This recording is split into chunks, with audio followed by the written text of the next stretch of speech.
Well, welcome back. We are revisiting our one-shot characters that we've been playing for a little while now. And I think we've done Wayward Puck Part 1 and Wayward Puck Part 2, which is the Redemption series that we still have 2 more parts for eventually. Part 4 being our former level 20 characters reuniting to save their missing friend finally. Part 3, I believe, we'll probably play eventually, and get to that near final step.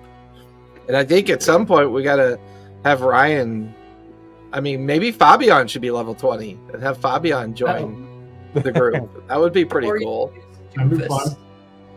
Or what? Yeah, Jofus. Use Jofus. Oh my god, I forgot about Jofus from the Wayward Puck series. Yeah, Jofus is pretty cool. The blood milker. Yeah, the blood milker. Even trying to say it in like a horror voice, it still doesn't give it credit. So what exactly do you milk blood? How does that work? I feel like you're doing that wrong. Like not a farmer rancher. Not that it's largely a myth, rodents and cheese and shit. But I feel like you're doing it wrong. I kind of want to meet like this you're doing kitty it rat to Scrat's country rat. Yeah, B-Rat, the Scratch Country Rat. Yeah, that's pretty funny. That is hysterical. Oh, so funny. So funny. The team, after gathering at Fabian's to discuss what to do next, they had found information and opportunity in an ancient dwell underneath the core spire. Here they believed that they might have finally located some information or connection to Crimp's physical work, his engineering mechanics. And sure enough, deep down in the dwell of the main core spire, they found sewers and access points ever deeper into a section that they didn't even think existed, and they found a clockwork laboratory. And here in this clockwork laboratory, they found evidence of the beginnings of Crimp's work, signs of stuff that he's been working on long before his name rose to an elevation of prominence within the Ivory Syndicate, or within the different houses, or within the Chandei Quorum. Here they found the beginning of Crimp's work, including his designs and schematics and spell books and things that he would use to make such things. But the place felt abandoned, not used anymore. Something he left behind or forgot or simply didn't need anymore. The team, returning back to Jrusar, determined that they needed to do a little bit more research. While Scrat was sent out into the deep sands of the Hellcatch Valley, Zordon was left with Elegon's help to figure out exactly what Crimp was working on. And Fabian was spending time piecing the puzzle together, using the infrastructure of his syndicate and the network of spies that he has spent a lifetime building up in an effort to better understand exactly what was going on. Certain names kept coming to mention. Who is this Minotaur that goes by the name of Spike? And what is his true intent? Is he really hunting Fae, or is he doing something else? Lord Callion is still an object of interest, a person of interest, someone that Fabian still believes to be intricately laced into all of these sinister plots. And while the occurrence at the theater had happened some time ago, a long time ago, it didn't necessarily seem to match all of these incidents that were going on. Whatever was happening, something was missing. On the eve of Jaman Saord's great reveal and great speech to the city of Jrusar, the team had regathered at Fabian's along with Scrat. Scrat comes into the room covered with sand and dust from his many weeks of journey out in the Hellcatch. Scrat had found something of import. He had found an old mining quarry deep in the Hellcatch Valley, south of Bassaris. And it would seem that this quarry was linked to a guild that Crimp was in charge of. Crimp had abandoned the guild and shut down the quarry. Not sure why. And still, while Scrat had returned and the others were piecing together information to help figure out what to do next, it all seems to boil down to the one thing that needs to be sourced out. Where was Crimp getting these power stones from? It would seem that his warehouse that he keeps in seclusion, the warehouse that he still uses to this day, although most people rarely ever see him come out of his fabrication warehouse. But down in the old underdwell in the dungeons and where the Clockwork Dragon was found, the Clockwork Dragon was interlaced and intricately designed with these power stones.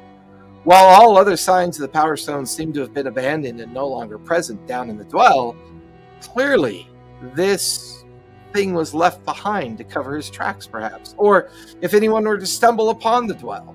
Or maybe he thought this Clockwork Dragon was a failure.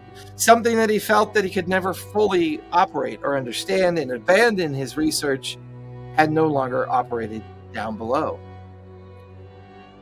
But it was Scrat who finally provided another piece of the puzzle. He had found the old quarry. He had found its location south of Bassaris.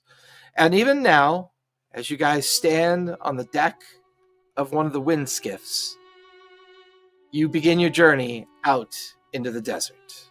The Great Ramadan Desert starts at the very edge and the borders of the Hellcatch Valley.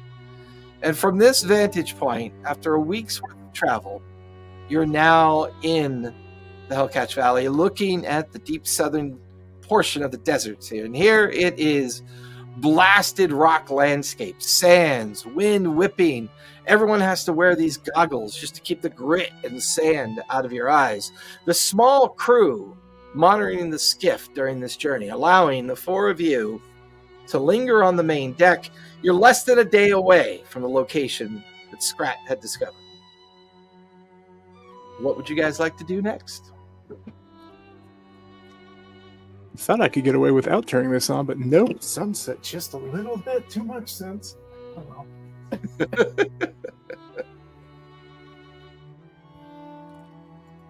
I hate sand. Rather not be on the deck right now.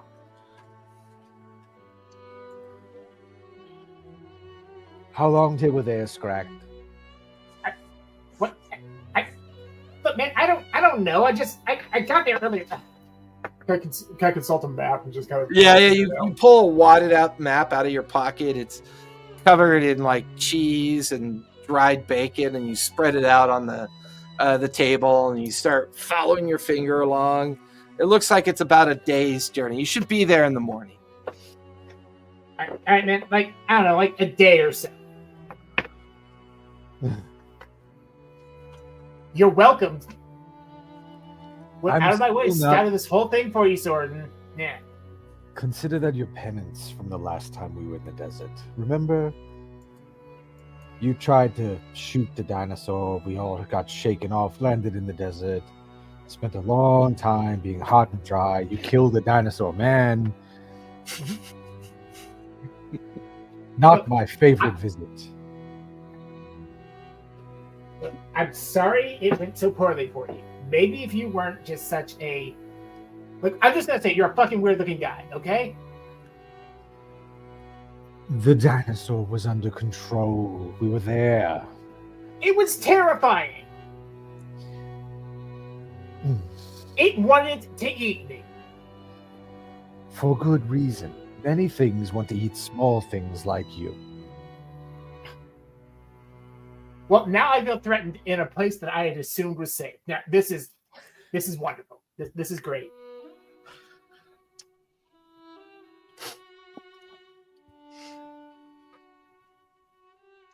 Fabian, did we have to bring Elegon? Yes, I mean, I believe he's essential to assist us with our journey, but I know he's not the most pleasant person to be around. Poor We Ellie. can't all. It's not about pleasantness, it's more about ulterior motives. He does work for the Quorum.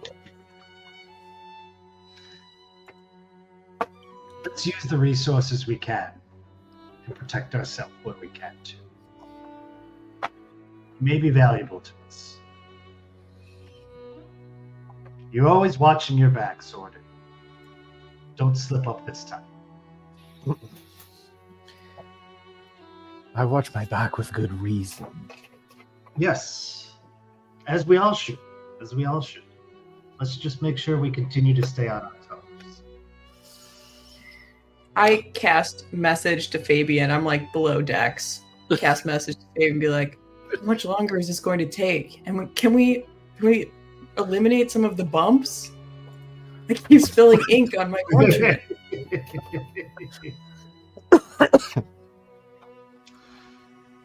I believe we're not far away currently. Mr. Scrat, is there anything we need to be concerned about as we approach?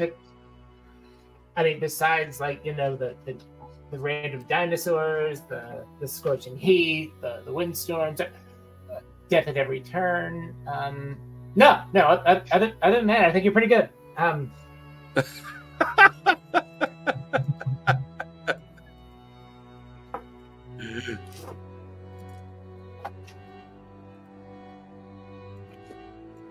gonna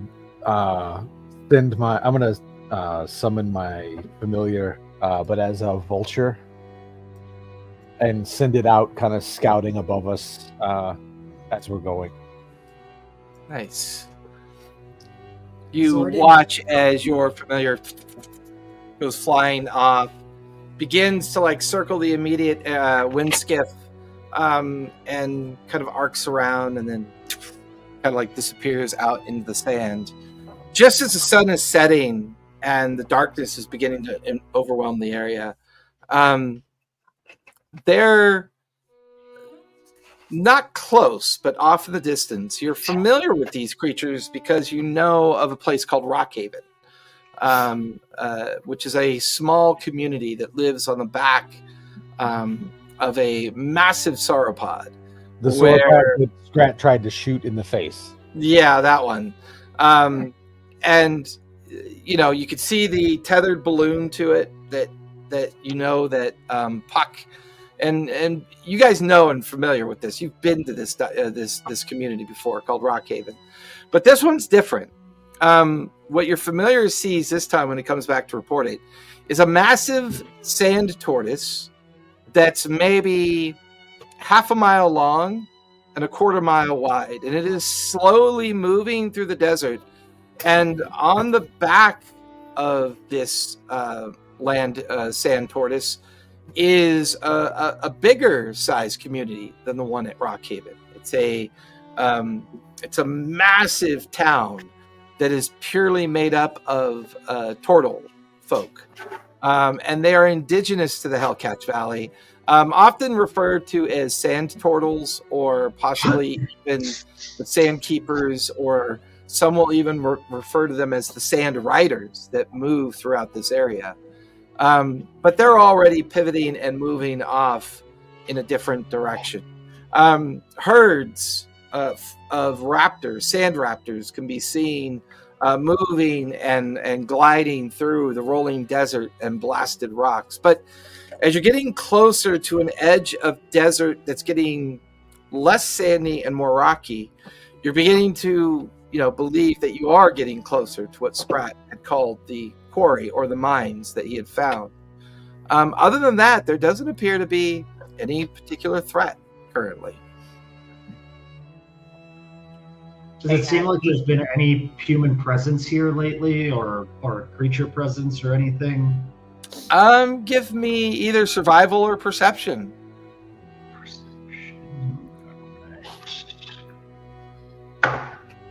18. 18. Survival or perception? Or perception. Perception.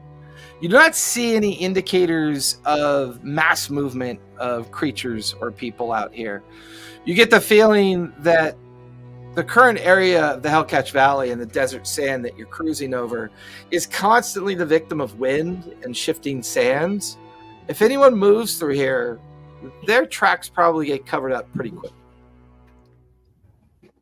Would you say, based on the elements, that our skiff is relatively shielded from being seen because it's just such rough elements and the sandstorm and everything? Hard to tell. The sand and wind is a constant, which is why the wind skiff was taken instead of a traditional airship.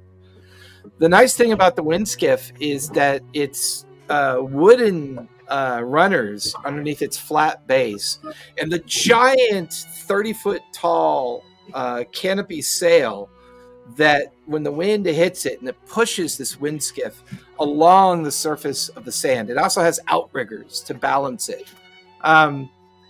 This area of the Hellcatch is notorious for sandstorms, but it's also notorious for the deepening worms as well as other dinosaur-like creatures that roam in between the forested areas of the borders of the Hellcatch from its south to its north.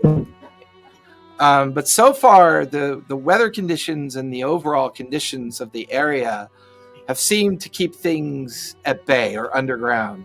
Many of the creatures that exist out here tend to be very subterranean creatures as well.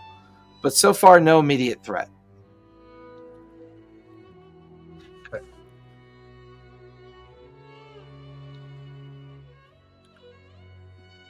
Early evening begins to transcend into later evening. The captain of the skiff kind of walks over, holding on to the rope ties of the edge. You guys don't have to worry. We'll take care of the rest of the sailing tonight. Why don't you get down below and get some sleep? We should be at the location in the morning. He watches the big, burly kind of desert dweller with his nomadic clothing and his dark, ruddy brown and black skin from the lifetime of cruising these dangerous desert sands, kind of nods and puts his people to work and begins to start the evening's journey. One by one, you guys settle back down below. Anything you want to work on before the long rest? I'm going to consult my star map and just kind of track and get an idea of where we are, where we're going, so that, because the stars are easier to follow than the sand. Okay. And that's my druidic focus also with the circle of stars. So just kind of remembering where we've gone, where we've been, so that we know the way back. Okay. Makes sense. Anybody else want to work on anything? I'm gonna, kind of go through. I of course, being Fabian, brought many suitcases full of many different types of clothes, and I'm just laying out the perfect outfit to wear in this desert area that kind of blends me in, but still looks absolutely fantastic.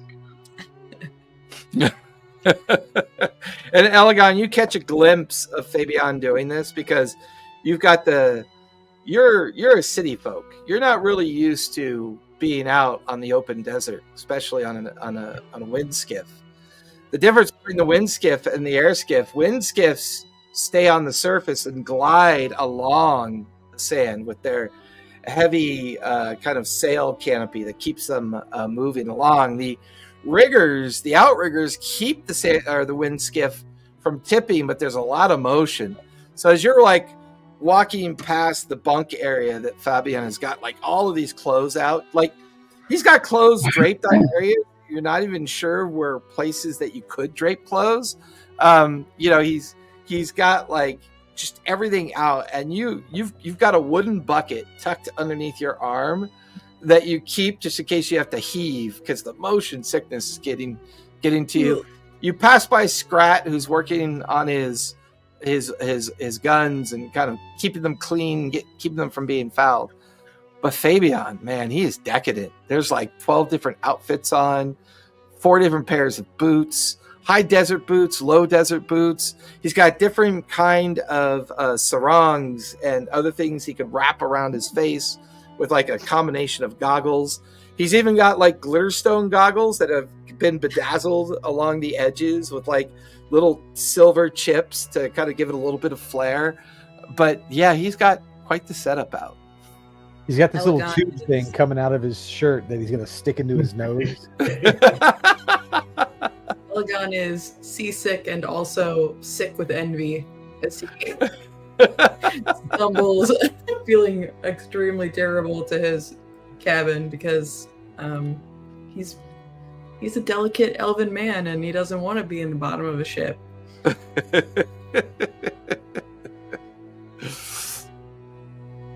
With that, the night passes, long rest is taken. You're awoken the following morning to the sounds of the deck bells announcing sunrise.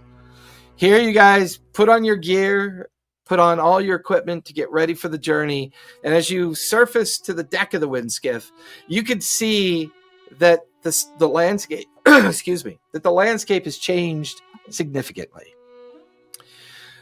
The windskiff has now stopped at the edge of a kind of like mesa and rockscape that rolls out in front of you. And maybe about a quarter mile out, you can see this rockscape has this large pit built into the center of it. Metal and wooden cranes and scaffolding of various makes and manufacture kind of hanging over the edge of this pit. You can see the dilapidated dwellings of people that must have worked it and built these meager little impromptu lean-tos and dwellings. And sure enough, Scrat, you recognize it as the Sandhole. This place that all your evidence connected to Crimp has led you to. You believe fervently, as you expressed all the information to the others, that this is where Crimp was getting his power stones. Whether he's still getting them for here from now anymore, you're not entirely sure. Is there any sign of movement or does it look totally abandoned? Give me perception or investigation. All right. Definitely investigation. Ooh, that's an 18 plus 9 is a 27. Yeah. It does feel completely abandoned. Any sign of someone being here probably would have been washed away with the sand, with the coming and edging of the wind. But if there had been any recent activity, you'd be able to see it. So no one's been here of any significance for at least the last 24 to 48 hours. I'll communicate with my vulture to try and pick up some evidence of what may be, what, like as we're moving there, just have them bringing back pieces of stuff around. Okay. As you guys gather up your kit, the captain puts the 2 big iron anchors into the edge of the sand and the stone in case there's any winds or storms that might raise up in the sand. The gantry way allows you access down to the blasted mesa rock, and you guys are currently walking towards the sandhole.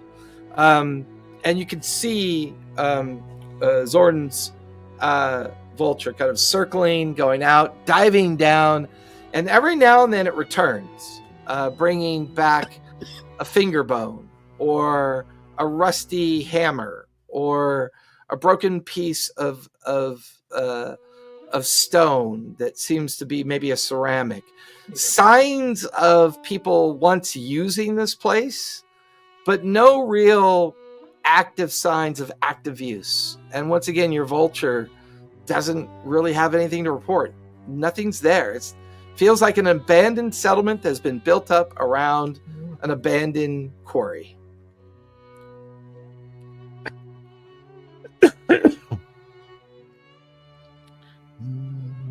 Well, this place has already been cleared out, but maybe there's some information we can still gather. Mr. Scrat, how far into this quarry did you get when you first discovered this area?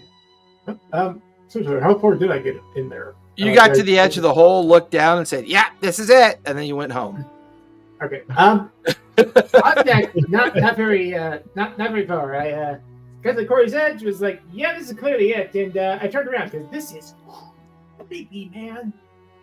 This is like, Was it abandoned when you were last here? yeah. I mean, yes. I'm a sneaky rat. I'm not gonna like go in here if there's people I can see. That's not great for my long-term health. You understand? We appreciate you, and we understand your trepidation for going any further. But now you have some real large beings that can actually help with this. And you won't have to be mousing around much further. Cool. I'm gonna stay up here. I'm gonna find a nice secluded spot, and I'll cover you. How's that sound? As long as your aim is sharp. While they're talking, I will ritual cast commune with nature. Okay. It gives me like locations of settlements, portals, other planes. 1 challenge rating 10+ creature of your choice. If it's celestial, elemental, fae, fiend, or undead, the most prevalent kind of animal, mineral, beast, or locations of bodies of water. And what's the range on what's the effective range? A mile? 300 feet. Oh, sorry, 300 feet. miles. The spell gives you knowledge of the area within 3 miles. 3 miles, yeah. Okay, so I can remember if it was 1 mile or 3 miles. Yeah, in caves and other natural underground settings is 300 feet. Yeah, sorry. Yeah. As you commune, like you guys are now in the abandoned building area. Elegon's looking at some of the buildings, so's Fabian. Scrat is like kind of posted up on a collapsed pile of rocks, just kind of overwatching the area to keep an eye out. Lauren, as you begin to commune with the immediate natural environment, there is a presence here that feels uniquely different to you. Very different.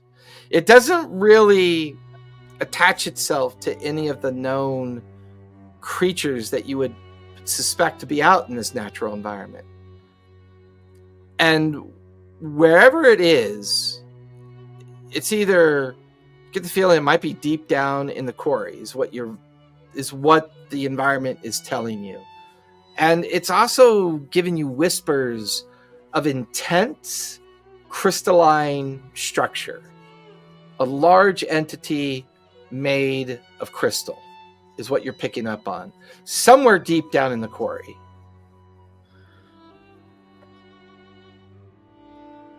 This is... Scrat, cover your ears. There's a presence here, and if Scrat were to hear it, I'm sure he would turn around and flee right now. There's a presence here, I can't quite pin down what it is. But also, deep within the earth here is some kind of crystal. Again, I can't put my finger on it, but it is there. I believe we need to find the entrance to this quarry and make our way down. Also, get out of this heat. I'm half drow, so I really don't like being in the sunlight. It's driving me crazy. So yeah, you got the sarong tightly wrapped around your face, the goggles. Yeah. You're swaddled in the nomadic attire of the deep desert. Can we see a way down into the pit?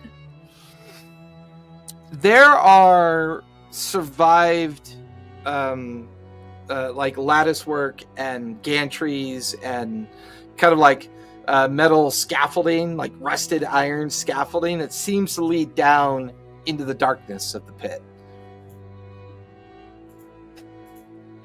I just had the thought of Zordon climbing up on one of those ropes and rappelling like Spider-Man upside down, head first down the rope. do like Ozzy style rappelling. Yeah, just he's upside down, the Spider-Man pose, rappelling down the rope. Mary Jane is at the bottom waiting for her kids. Yeah, right. Specifically, Kirsten Dunst is down there. Yeah, but it looks like you could get down there. I mean, it's the weather out here is rough on metal and wood, so the conditions of the place are pretty rough, but it looks like you could get down there. Okay. Shall we descend? Let's get it over with. Yes. Wonderful. Mr. Scred, are you going to come down with us at all, or just provide us the cover the whole time?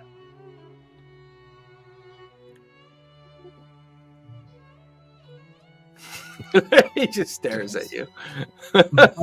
My vulture circles around and like lands on his back. Hey, Scrat, can you hear us? Sorry, my kitty was doing something right behind me right as you said something. So I did not catch most of that conversation. So apologies. No, that's all right. Fabian was wondering if you're going down into the quarry with everybody. Fine. All right. My vulture comes down, like lands on his back and like pecks on his head. Pulls away this gold piece sized tick that had lodged itself behind Scrat's ear, filled up into like a little bloody tick balloon, and then the vulture eats it and picks it off of his ear. That's racist. That wasn't mine. That one That's wasn't racist. Mine. Who's leading the way down? I'll go ahead. I'll have Okay. my familiar as we get. So this is just a tube down, and we're going down the ropes. It's a or is it single. It's not a rope. It's a series of old stairwell, like metal scaffolding that's like built as a stairwell that circles the edge of the quarry and leads down into the interior of the quarry. Okay, I'll have the familiar shift into a spider and kind of go ahead. So it's feeling out the walkway as we go down. Okay, you could hear it kind of clacking against the metal as it's like following the walkway down. Who's following Zordon down? I'll go behind Zordon. Okay. Yeah, I'll go behind Elyon then. Okay, and Scrat bringing up the rear. It's just wide enough for a single column of people to take these gantryways and stairwells down. What's interesting as you begin the journey, you're now noticing something that tells you that this place has been used recently. While the sand and the weather covers everything up above, the deeper you go into the quarry, you are seeing signs of platforms that might have been used as if to raise things up to the surface. You can now see the beginning of an ore cart track down at the base of the quarry that seems to disappear into a mine tunnel of sorts. Like while the quarry goes down to the bottom of the bedrock through the sand, there appears to be a tunnel. And here you can see an ore cart track with some ore carts in it. There's fresh animal grease, like pig fat, that was used to use the mechanics of the ore cart. There are signs of recently discarded wooden boxes and crates that maybe were filled with something and then taken below, or maybe something was taken from below and up here and they used it. And then it feels like a lot of people were here. And whoever was here, they were wearing very heavy shodden boots, like almost like a military style of boot, or maybe even a mercenary style of boot. There were a lot of people down here. They were working on the ore carts and the tracks. Something was being brought up or taken down. You're not sure, but the weather can't get down here, so all this has been exposed. You're not sure when this happened, though. It's the only problem. I'll take a look at the boxes and just see if there's any insignia or something recognizable on any of it. Yeah, give me investigation or history, your choice. Oh God, nope. Let's see, either one of those. Investigation's a +5, so how about a 7? 7? None of the symbols and writings on the crates are familiar to you. Yes.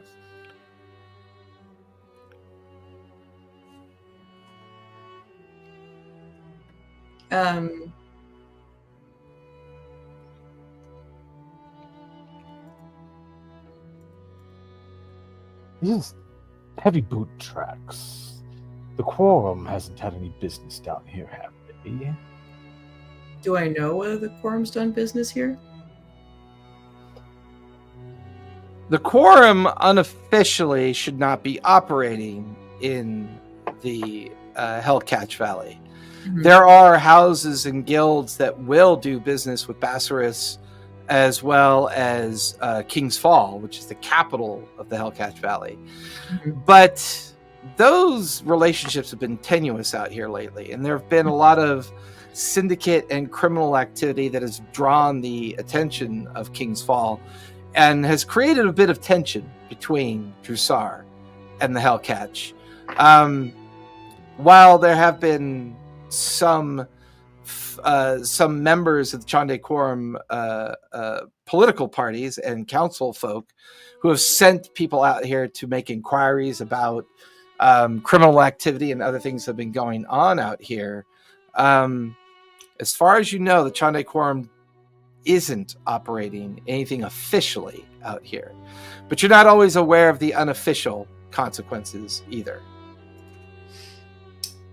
The Quorum has no official business in the Hellcatch Valley. Of course, there are houses that we may communicate with from time to time. We may have enterprises here. How very diplomatic of you.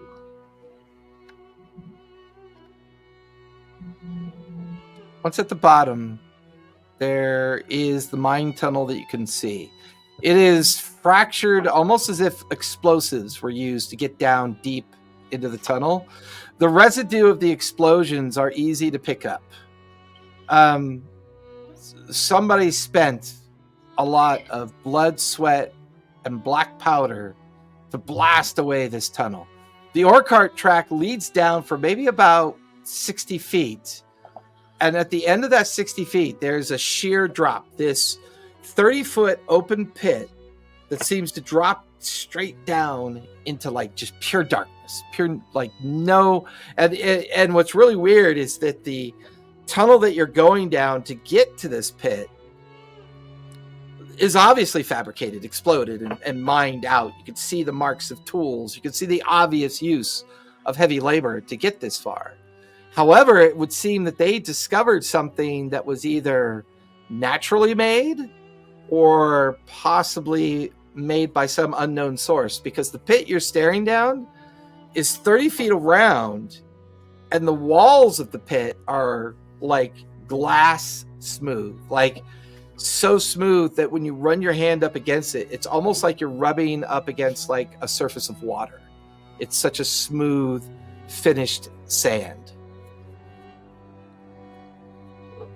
A quick note for the black powder residue. I would take a look at that and see. I would try to, I don't want to say identify it, but see if it's, because I think we in our group also encountered that the black powder replacement stuff that they were working on that blew up half of the place. Like, and I would say that you recognize look at it. Differentiate that if it's black It's powder or if insane. it's that kind of stuff. Okay, It's the same. You go over to like some of the rock and you scrape it off, and it's exactly the same residue that you've already experienced before. This was no ordinary black powder. This was the material that blew up the smolder spire.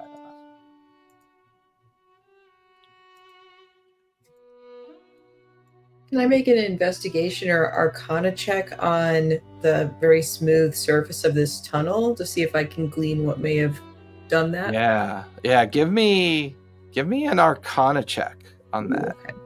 I'll roll nature also. Okay, go for it. I got a 26. Nice. I got another 2. No. plus 6, so that's an 8. An 8. From your perspective, Zorn, it doesn't feel natural. Yeah. And from Elegon's perspective, it definitely feels like some pretty powerful magic created this pit. You're not sure what the source of the magic is, but it definitely is the only thing that seems to explain the condition, like the perfect condition that the pit is in. You could also see the remnants of a crane system that was placed over the pit, but that crane system now sits disassembled and in pieces and kind of looks a bit rickety off to the side. You can only see up to the maximum of your, if anyone has dark vision, you can only see up to that maximum down into the pit. And you can even hear, like acoustically, you can hear your breathing echoing into the pit. Like you can hear it reverberate. It's almost like a perfect, it's strange. There's something very unique about this pit. Is there any ladders or anything leading down into the pit? Anything? No, nothing in position to go into it whatsoever. Just a very large dismantled crane kind of stacked up to the side.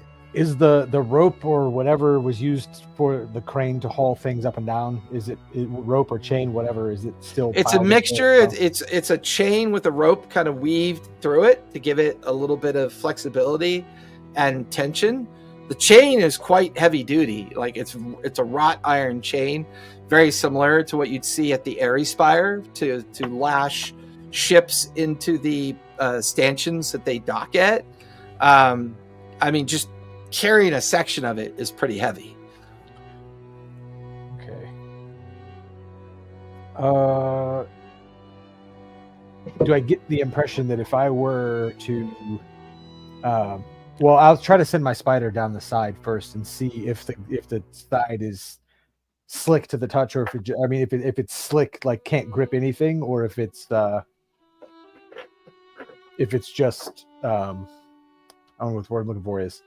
If it's possible to get a grip on it, or if there's just no friction surface available. Yeah, you watch as the spider goes over the edge to start going down the side of the pit, and then just disappears. Like there's not only is there no grip for the spider, but just within mere inches of testing the grip, it couldn't even grasp onto anything. And before long, you calculate it, because it actually helps you understand how deep the pit is. It takes about 5 minutes until your spider hits the bottom. And when it hits it, it's just this arcane feeling of splat in your mind when it hits the bottom. That's unfortunate. That was quite a fall. How deep is it? Forgive my lack of calculations, but it took 5 minutes for my spider to hit the ground. That's deep. It's at roughly about 300 feet deep. Oh. So gravity does not work in Jrusar like it does here. That's what It was a little. Well, I do a calculation off fall damage, right? So okay. you know, in a round, you go 60 feet in 6 seconds, right? Oh wait, 6 feet or 60 feet in 6 seconds, not 60 seconds. That's my bad math. Yeah. So 600. No, this would be 3,000 feet deep. Sorry, yeah, missed a zero. I missed a zero. 3,000 feet deep. Yeah, that's gonna put it out of the range of Dimension Door for sure.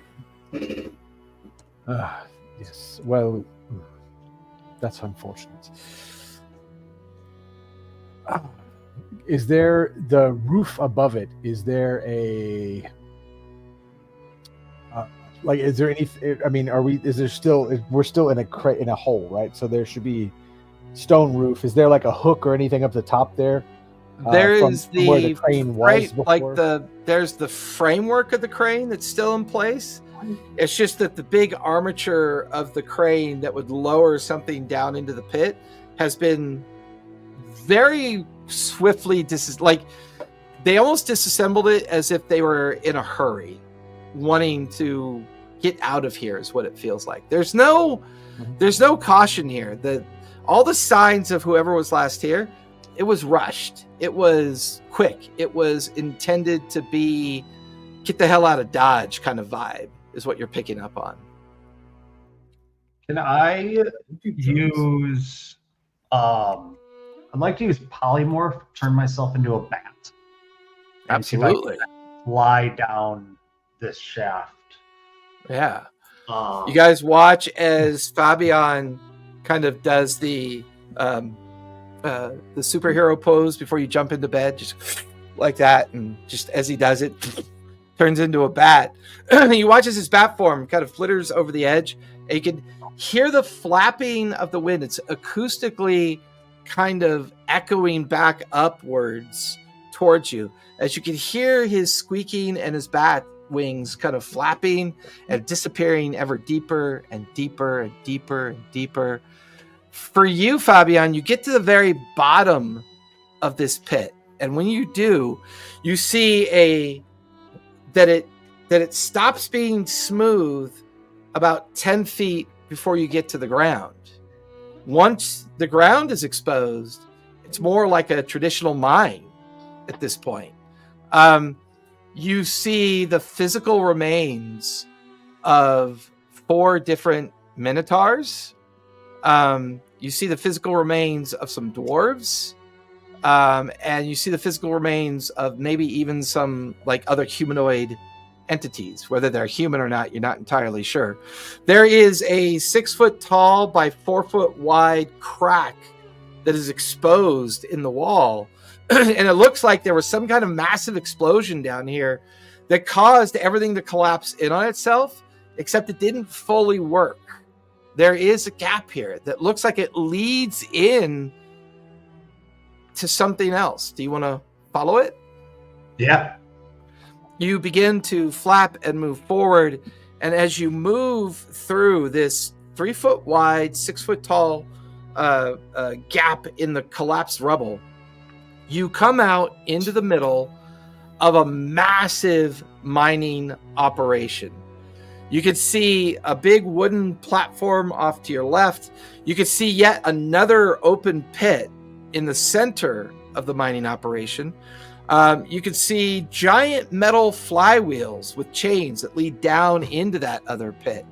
But what really catches your bat-like senses is that there are great heaps of crystalline stone of purple, blue, and white hue scattered all about the mining quarry. Like everywhere you look, you can see it scattered. You can see it half filled into crates. You can also, braziers and torches are lit here. The place is lit up as if somebody was here and working the place, but you're not entirely sure how long ago they've been here. This feels like a very intense and purposeful mining operation. And as you fly around the crates of crystal, they bear the markings and resemblance of the power stones that you found down in the dwell in the core spire, but they seem raw or not quite completely transformed yet. This to you feels like in the middle of this mining operation, something happened. These people fled and tried to seal this off and then dismantled the crane up above.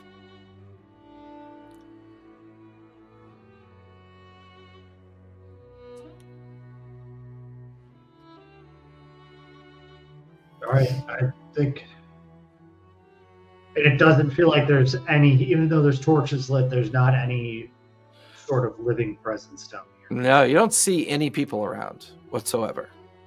Can I get an idea of how long ago people abandoned this place? Well, in your bat form, what's your wisdom? Because unfortunately, you're not a druid. It's a 12. So It's a 12. It's not horrible. No. Give me a survival check, which I believe is wisdom based, right? Yep. That is a 13.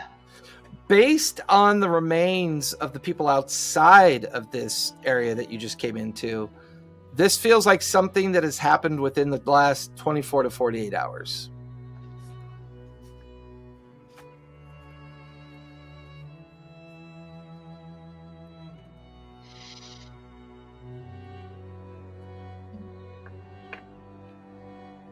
Did it seem like any other possessions have been left behind that would indicate these people? Oh, there's tons of equipment, tools, ore carts, lamps, barrels of oil, everything you would need to run a mining quarry is still here.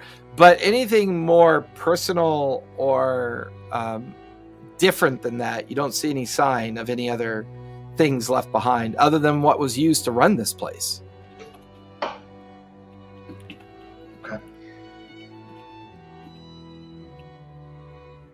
think I have what I could get out of this place. I think I'll head back up. Yep. to- You head back through the crack in the wall and through the rubble pile. You begin. Those of you up above, you can hear the wings of Fabian's bat form beginning to get louder and louder.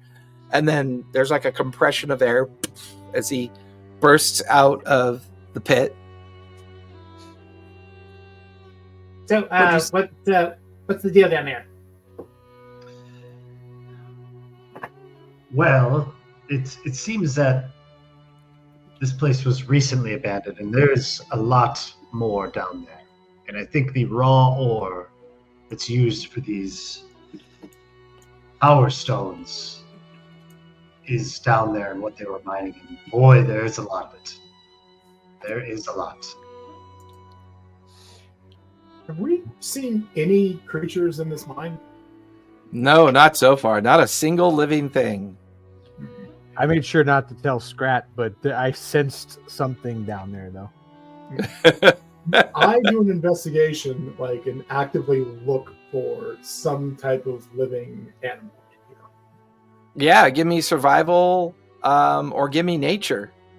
Either one. Okay. Survival or nature? Okay. While he's doing that, I'm looking at the chain and the chain rope, and assuming it's on the roll still. Mm-hmm. I'm just gonna crudely toss the end of it over the side, so that it's just unrolling, or if I have to keep pulling it till so far. Okay. Just letting the chain. That was a go down. 27. 27.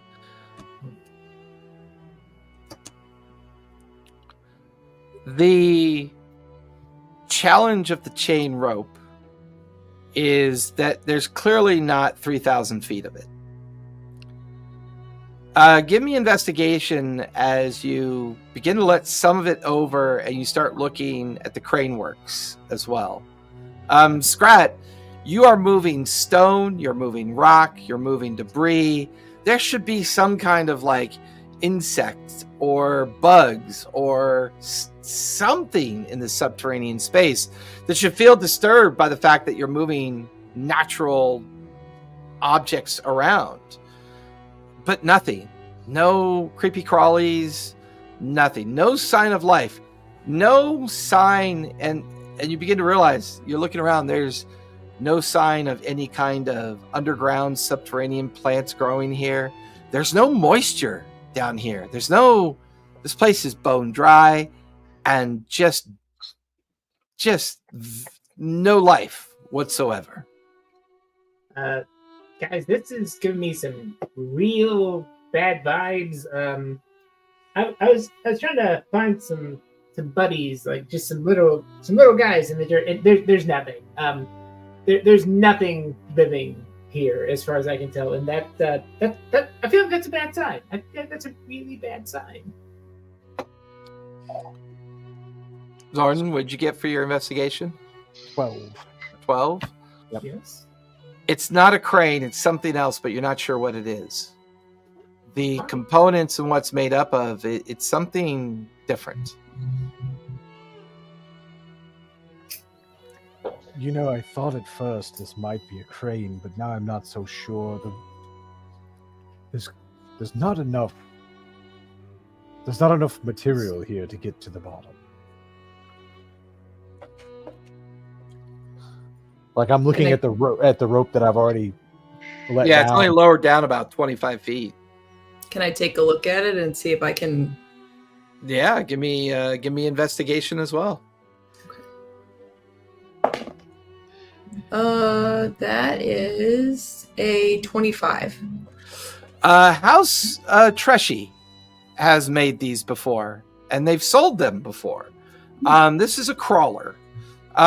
You can see where the four stanchions that make up the crawler legs are connected to a center mechanism that once you shift this thing into the pit, the crawler legs should latch on to the beginnings of the interior. They then lock into place, and then you guys hang inside of an 8-person basket that hangs underneath the crawler, and then you use the counterweights of the crawler to allow it to slowly descend you down into the pit. The Treshy mines of the Oderlin Wilds, as well as the Treshy mines of the Ashenador, will often use these devices. They tend to keep better care of their crawlers. So this one was either stolen or maybe bought through, smugglers' means to get their hands on it.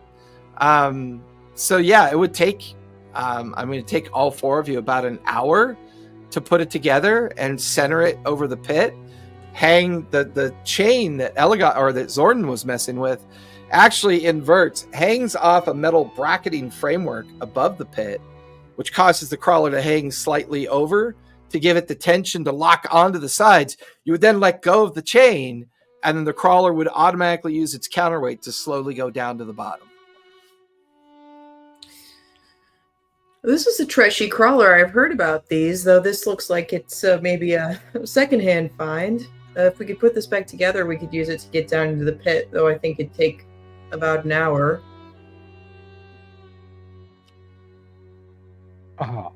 I think it's a good idea, bro. I think I'm more than willing to help put this back together. This is why we brought you along. And I start to pull the chain that I've already dropped down there. For the first half hour, it's a pretty easy kit to assemble because you guys are all helping each other.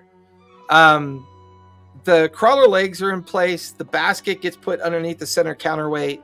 The real trick is, as the crawler legs lock into place, someone has to crawl out into the middle and detach the chain, and then everyone has to get in the basket. So crawling along the crawler legs to get to its center, I need everyone to make acrobatics or athletic checks. We all have to, not just the person crawling out?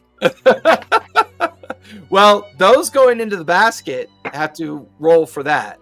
The whoever decides to release the chain is, doing it as well.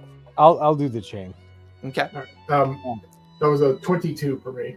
Okay. So we still have to roll. Yep, either acrobatics or athletics. 19. 19 for Zordon. Okay. Oh! Elegant was so worried. Do I really still have to roll? Can't someone just carry me? I have a -1, but I rolled an 18, so I got a 17. Nice. The DC was a 15. So all of you successfully. Fabian, what'd you roll? No, I failed. I got a 13. A 13.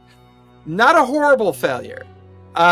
We'll say that Scrat and Elegon get into the basket first. Zordon is up, getting ready to release the chain. You guys watch as Fabian slips at the last minute, so either Elegon or Scrat can give me a sleight of hand to try to grab onto his arm before he falls 3,000 feet. Feels like a I job. know we're both pretty similar, but let me see what I can do here. Actually, I've got plus really 0 to sleight of hand. I got a 21 this time. Yeah. You reach out just in time as Fabian's passing right by the basket. You grab onto his arm, which keeps him from falling, but he's heavy. Elegon, give me a strength check with advantage because Scrat is helping you. Okay. That's a 13. 13. Just barely enough. The two of you managed to haul Fabian's very trim and slender body over into the basket. You then hear Zordon kind of pull the chain, and there's a loud cracking noise as the chain kind of separates, and then the legs begin to dig into the side, and they kind of latch into the smooth surface, and now begins to slowly move down towards the bottom of the pit. Journey takes a while at 3,000 feet. You guys have about an hour till you get to the bottom. I will ritual cast to bring my familiar back. Sorry, couldn't get the word familiar. Okay. That hour passes. The journey, relatively amazingly, this thing worked pretty well. It gets you guys to the bottom of the pit. It locks into place about 6 feet above so that the basket just kind of lands on the ground. All of you crawl out, and sure enough, everything that Fabian described. You could see dead bodies all around. You could see minotaurs, dwarves, and other humanoid individuals in various states of decay. You can see a 6 foot tall, 2 foot wide gap in the rubble pile that seems to lead into the main quarry that Fabian had found. Seeing all the dead bodies, I will cast Mage Armor. Mage armor surrounds you. I will try to do a medicine check on the bodies just to identify perhaps what killed them. Yeah, give me a medicine check. That's a 21. 21. There's a couple of interesting things about the conditions of the bodies. They don't seem to show any signs of any kind of physical trauma, like slashes or piercings of any kind. They seem to have suffered asphyxiation out here. And over the course of the 48 hours, since they didn't really suffer any kind of depredation from carrion or other creatures that would be in normal circumstances that would feed on dead bodies, they are surprisingly well preserved. They have extremely shocked looks on their faces. Their throats are swollen as if they were choking to death, and they all seem to fall exactly in place when they did choke to death. Their eyes are bulged out, and they're covered in a fine, what feels like a fine kind of crystalline powder. And the crystalline powder is kind of residued all over the interior of this space as well. Can I take a look at that? Just see if I have any, if the residue kind of means anything to me, just as a, Yeah, give me a nature or survival check to see if it looks like anything familiar to you. I'm gonna pull my mask kind of back up over my mouth and just kind of but mention to everyone, perhaps we've not left the sand down here. Okay. And that was a nat 20 plus 11. Uh-oh. What'd you get? Nat 20 plus 11. Nice. It is diamond dust. Everywhere. So, I just want to start looking around, see if I can find any non-powder diamond. I assume diamond dust has very little value in D&D. It will kill you.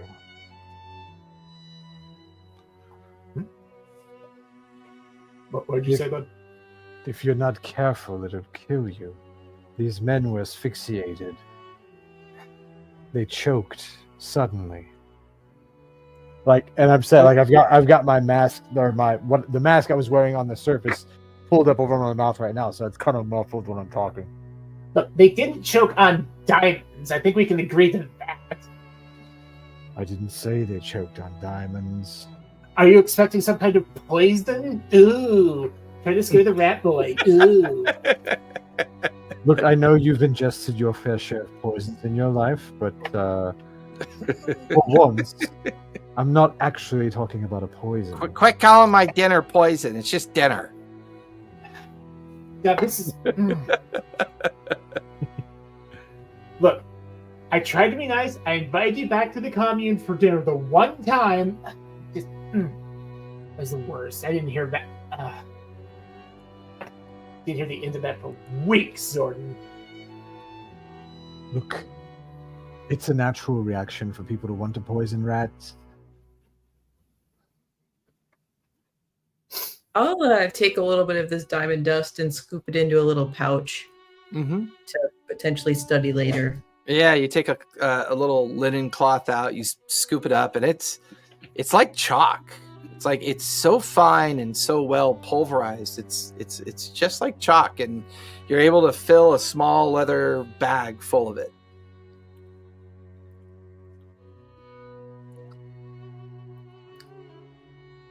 Did someone want to step through the crack into the next room? You're so craven. I love it. I've already seen what's in there, so I'm more than happy to go in. My spider, I'll send my spider in first, but I'm following it through too. Yeah.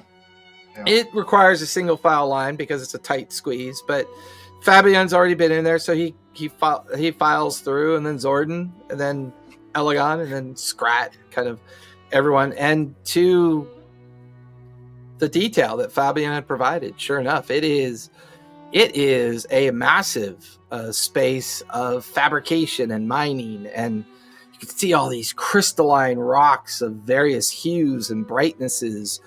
You can see smoldering torches and braziers that are getting kind of close to burning out, and this entire place is just lit up with all sorts of colors, and you can tell that they were definitely mining down here. And in the center is yet another pit that's maybe about 12 feet around, with these giant metal wheels and what looks to be more equipment hanging down into that center pit. As you guys come in, you suddenly feel a low thud, and then another low thud, and then another, and another, and another. And you watch as this huge dragon-like head pops up out of the center pit. And as it pops out, its huge arms pull itself out towards the surface. It levels its head to look at you. Its skin is pure crystal. Its eyes made up of like crystal finishing facets. Its mouth opens and lets out a huge bellow of anger, just into the chamber. I need everyone to roll for initiative, if you would, please. Oh no. We have such bad luck with dragon. Ooh, Let's find out. good roll. Okay, that is a 23 for Mr. Scrat. Nice. Look at you, Scrat. Always so eager to stay alive. Yeah. Yeah. Mm-hmm. Yeah. All right. So with Look that, at that, man. We're all at the top. Holy cow. What's your dex, Oh, wait. Elegon? My dex is 10. Oh, okay, I'll go first. All right. you guys are all over here by the entrance where you came in through the crack in the rubble. Here's some extra torchlight.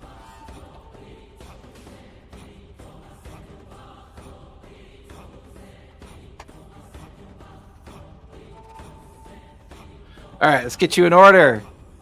18 for Fabian, 20 for... who's got the higher dex? I do. Okay. Gordon. Okay. Wow. You guys all get to go first. The bad guy rolled a 17, so he's going last. I rolled a nat Nice. 20 and I'm third in initiative. That's how well we rolled. I know, right? That's crazy. I rolled an 18. All right, you got 4 action points. Scrat, you are up first. And as a reminder, because we changed the rules slightly, all spells are 2 action points. Anything else is a action point. So only spells cost 2 action points. Does that include cantrips? Yes, cantrips are 1 action point. Okay. First thing I want to do, because I don't know how many movements it's going to take me to get there. Is there a place in those plateaus, kind of at the far end, where I can kind of get at its level or slightly above it, and hopefully somewhat hidden, like lie prone in like a crevice out of the? Give me acrobatics or athletics to move up into the difficult terrain. Are you what? Don't you have something for spider climb? Not really. Okay. I have really good acrobatics, but that is a 32. Like, Okay, so I'll say, what's your movement? Is 30 or 40 feet? 30. 30. So 30 feet can get you either up to this spot right here, can get you up to this spot right here, or can get you up to this spot right there. Okay. This is me being the weird gun guy. Is that the first one you mentioned? I'm circling it like you can see anything. There's what looks like a crevice. Is that like an actual point where I could like dip below to reload, or is it just a flat? No, it flattens up against a sheer wall. Okay, so I'm gonna go. The only place that you feel like you could probably get cover is maybe if you're on the mining tracks there. That works. That's fine. Scrat wants cover. He's a squishy boy. Yep. So I'll say that gives you half cover. Okay. How many points do I have left from that? I don't know how much. You have 3 points left. Okay. First thing I'm going to do is I'm going to use Hunter's Mark on this guy here. Okay. All right. So all that is that kind of lets me do it. So that would be, 2 of my spell points. Yeah, it's 2 AP. The spell. Mm-hmm. And I want to make sure I can do something because I have not. Right. Okay. There's mark there, so you know that he is marked. All right. I'm going to go ahead and for my final thing, I'm going to use Hunter's Lore.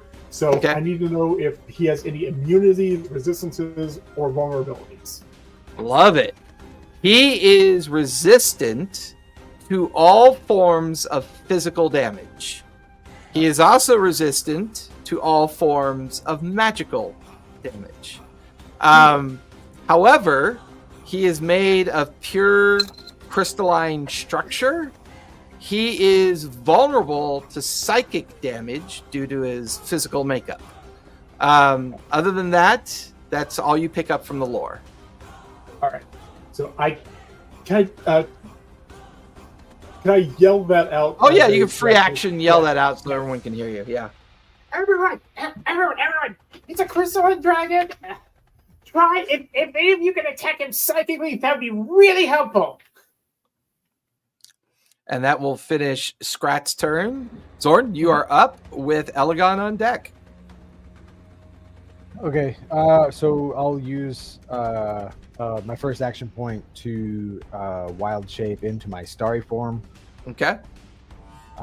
Chalice, because that tends to be the one we need more than anything. Yeah, it's, healing, baby. Healing stuff, yeah.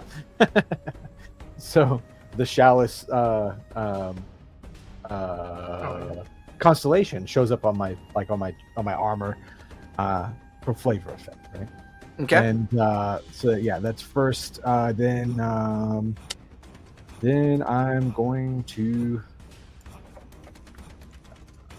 So I think I asked this last time when I was playing him. Starry form druids get a feature to cast Guiding Bolt with a limited number of uses. Those count as features or magical or magic or so if anything costs you a bonus action to use, it's 1 point. It's if not a anything bonus does action, not it's a stipulate, feature. I know if anything does not stipulate any bonus action or action, then it's linked to your feature or trait. So features and traits that do not stipulate a bonus action or action usually inherently happen. Okay, and they're usually linked limited use. Yeah, they're usually linked to a limited use, like twice per short rest or twice per long rest. They'll be linked, and they will not like actually say they cost any currency to use. Right. Okay. Yeah. Because I have Guiding Bolt as a spell too, but I was trying to. That's why I was clarifying. If I use it, I'm going to use it first as the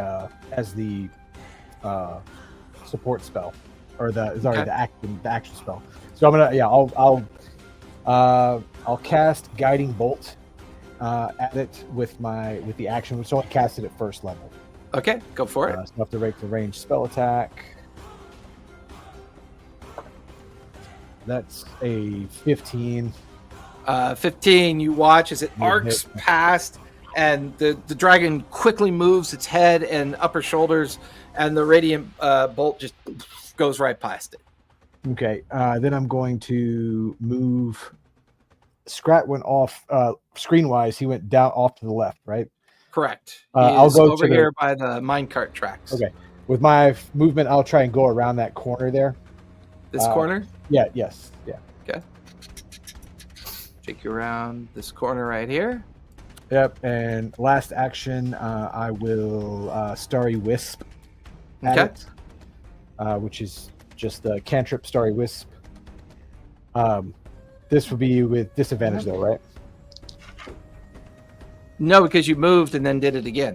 Okay. All right. Because it was Yeah. the same target. That's why I was just making sure. Yeah. Well, it's only a disadvantage if you concurrently do it.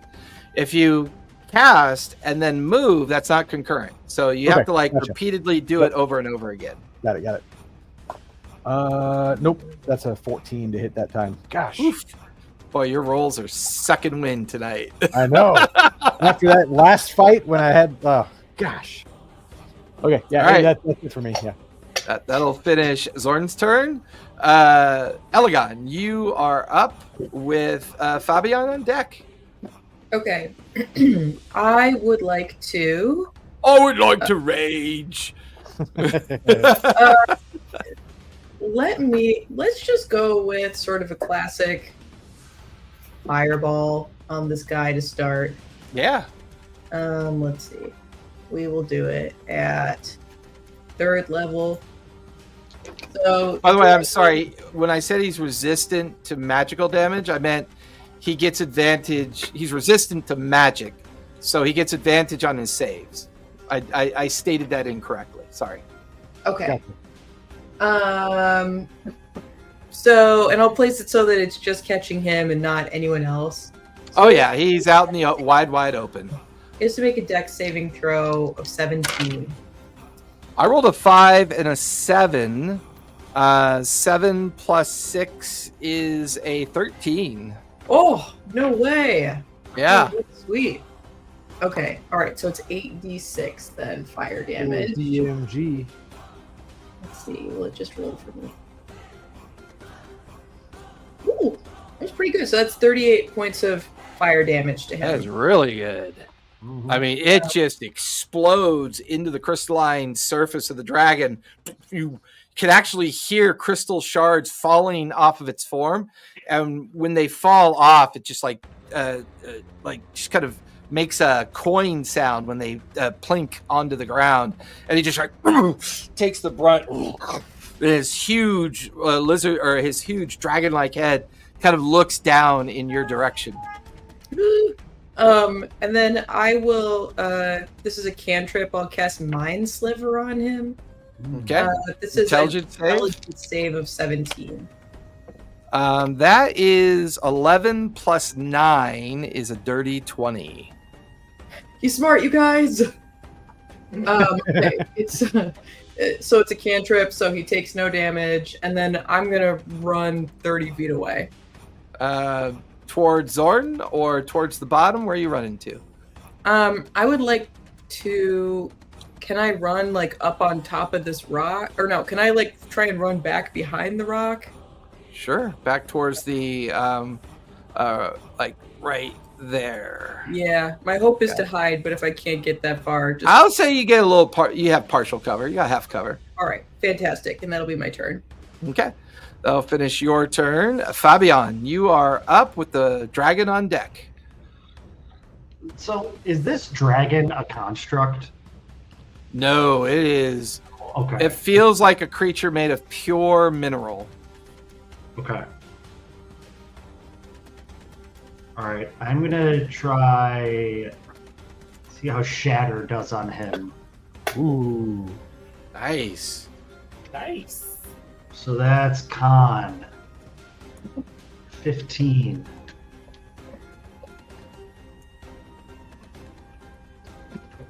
It probably has decent con, but I like the thought of shattering the dragon. Right. Yeah, that's what I was thinking. Yeah, it's like Well, keep in mind, Scrat did yell out that it's vulnerable to psychic damage. Yeah. yeah. I don't have any psychic damage stuff. Oh my god, I rolled a 1 and a 3. So that is a 3 plus 10 is a 3 plus 10, that's a 13. Nice. All right. Got him roll. I am sucking wind on the saves. I did it at You're not the only one. So that's 4, And of course, I promptly forgot to use his legendary actions. 22 damage. 22 damage. Forgot it this time. Yeah, this time I forgot. Not gonna forget it next round. Fabian, you still have 2 AP left, I believe. Yep. Let's.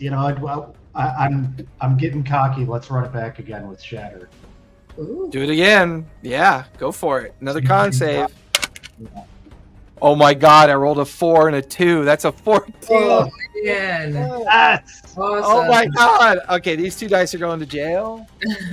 no. Keep them out. No. They can stay. They can stay. They're fine. They're fine. No. I'm gonna get these. I'm gonna use these dice that I know that float. 21 damage. And what's the damage type? Shatter is thunder damage, I think. Yeah, I think it's thunder.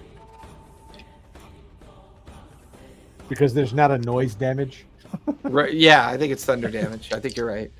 All right, that'll finish Fabian's turn. That brings us to the dragon.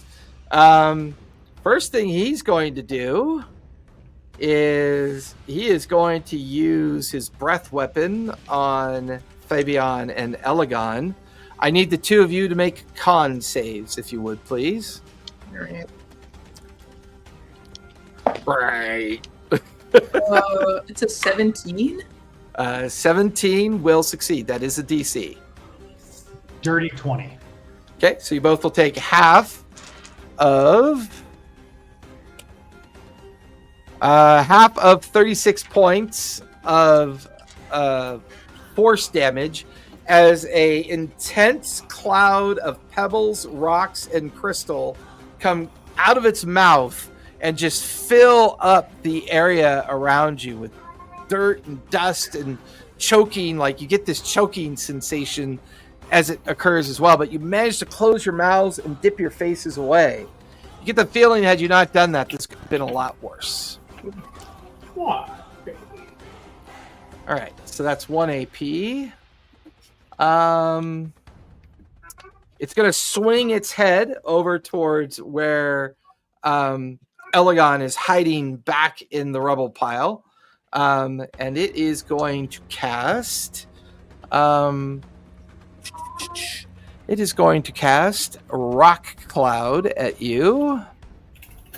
You watch as a crystalline rock formation of spheres begin to boil in front of the dragon.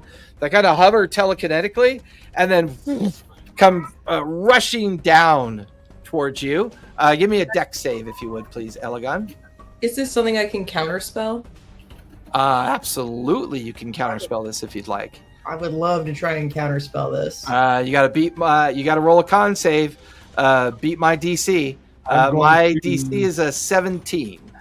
I will Woad and Wheel Cosmic Omen on this and give you an extra D6 with that. So is that a reaction? Let me check if I can see if it's a reaction. Sorry. Yes, it is. Okay, so you have 3 AP available at the beginning of your next turn. Yep. So I roll and add my con save? Yeah, it's basically a con save. And I just rolled a 6, so you get plus 6. Ooh! Nice. Oh my god, alright, let me not mess this up. Oh, that's a 19 plus 2 is a 21 plus 6. Yeah. As you duck under cover and press yourself, like, you know, you've done this before, like in bar fights and things that you try to avoid. You just press yourself up against the wall of the rock, and this sphere just slams into where you were standing. But you get just enough cover. You're going to take half of 22 points of bludgeoning damage.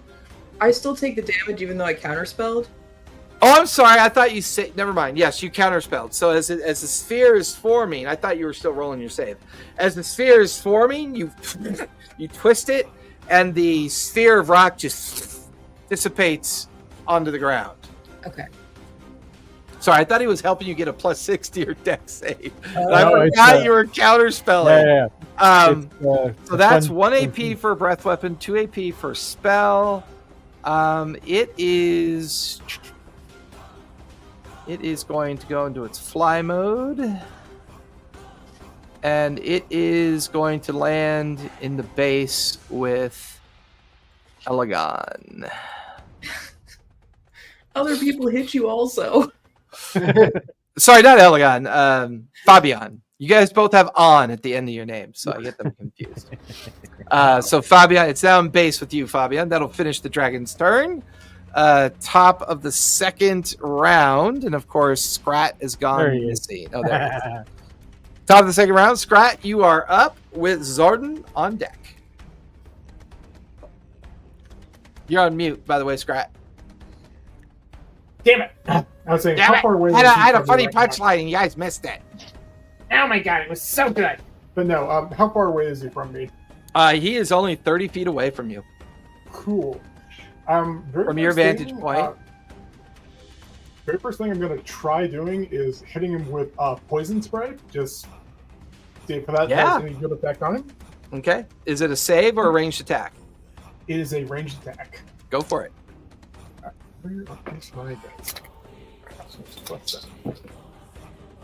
That is a 23 to hit.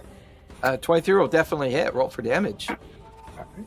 Does not exceed its armor class by 5, so it's not an extra d4. You're fine. Okay. It's 2d12. Go for it. All right. Oh shit! I got 18 damage. Nice. 2 9s. Is there a save for poison, or is it just? I gotta look it up because I accidentally rolled it. But let me take a look. It's I poison. think it just spray. gives the effect poisoned. Yeah.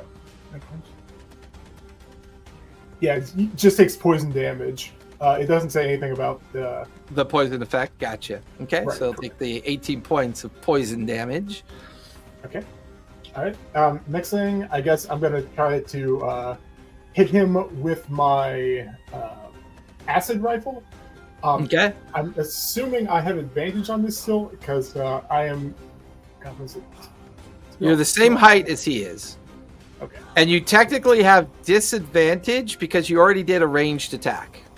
Okay, but I do have steady aim. Okay, which And- means you can't move. That would give you Right. advantage, so this would be a regular attack roll. And I thought there was one other thing I had that kind of let me cheese that a little bit. It's been a little bit. No pun intended. Cheese that a little bit. I love how you have a pet cat on your model too. Always I know, cracks right? me up. That's the cat we found. It's the cat I stole. That's Yeah, Scratch. yeah, I know. I used the But- word found. No, I stole him. It's fine. And he, you persuaded him to come with me by telling him that. And I think you get 2 attacks, right, Scrat? Yeah, 2. Let me double check. It's been so long since I played him. Do you have Actually, 5? no, I only get 1 attack. Yeah, same. I only get. Oh one. yeah, that's right. You're rogue based, right? Or are you? Yeah, I'm 40% rogue, 60% ranger. Oh, that's right. You're not yeah. probably high enough in the ranger for 2 attacks, Gotta right? get 5 No, five not levels in yet. ranger. Yeah, yeah. 5 levels will get you Well, 2 actually- attacks. Well, I don't think it does because I'm at level 6 in ranger. I only get 1. But all right, so acid really? rifle at normal attack. So where is my actually hitting shit dice? Oh, there you are. You get 2 attacks. All right, let's try that out. Yeah, that's weird. Yeah, because I've had 2 attacks per action Oh, now shit. for a little while. All right, I did get a nat 20 on that. So Nice. automatically takes 25 damage from that. I'll re-roll it, and I get to Yep, roll. that's max crit because we use the max crit system. Whenever you get a natural 20, you automatically add up the total sum of the dice that you roll, and then you re-roll them. Yeah, rangers at 5th level get extra attack. Shit, that's not what I meant to do. That was a dumb thing to do. Give me 1 second. And I need to re-roll a. All right, second one is 13. Sorry, so it was 25 plus 18 for the acid rifle, and both the attacks I hit him with should get 1 extra. Yeah, D6 for the you're 100. 6 levels in rogue and 4 levels in ranger, Scrat. That's why you only get 1 attack. Yeah, that's fine. Okay. But, so that was a total of 38 acid Yes. rifle damage, and he Nice. gets 2 different Hunter's Mark D6s, which I'll roll right now because I didn't beforehand. And you maxed out your D6s for Hunter's Mark, right? I did not. So Okay, that so was that's just 12. Okay, so that would be it's 1 per attack. Like the first one I did with the acid spray Or sorry, not essence spray. Oh, that's right, because that was this, not so- with crit. So you So automatically add- do 6, and then you roll the d6 again. Okay, so do 4 on that one, and I'm just going to roll 1 for the poison spray, which is a 3. So Okay. I've not been keeping close track of the amount So of that's- damage I've been doing. No, I got it. You're good. All right. And I am going to let me put this up because I got 2 damn tabs open. Now you use I steady aim, correct? Yes. That means I'm you not gonna cannot move. move. I can't move any feet. What I'm going to do is disengage and flatten myself. So you go from being in the you go into a prone position. Yeah, I'm trying to make Okay. myself as unconspicuous as possible. Okay. So you move into a prone position. Yes. And that's it. I think I would do my turn anyway, because I used the first one's a cantrip. It was two spell slots. There's like 2 action points, rather. Well, no, cantrips are 1 AP. 1 AP. Okay. I thought I asked about that earlier, and you said it was I still did. 2. Cantrips are 1 Spells, AP. Spells or not. spells are 2 AP. Cantrips are 1 AP. All right. Well, screw it. I guess I'll try hitting him with poison spray at disadvantage again. Yeah, go for it. I love it. Let's see. What is my? Does a 16 Actually, it's a hit? regular roll because you stop to go prone, so that's technically a movement. So you broke up the continuous barrage. So it would be a regular roll. All right. What would that be? Shit. I'll put it there. It wasn't amazing. Does a 24 hit? 24 definitely hits. Still does All right. not do an extra D damage, but it hits. All right. And 2d12. Oh, cool. 16. All right. That is a total of 16 damage. Nice, man. You guys are rolling good tonight. I love it.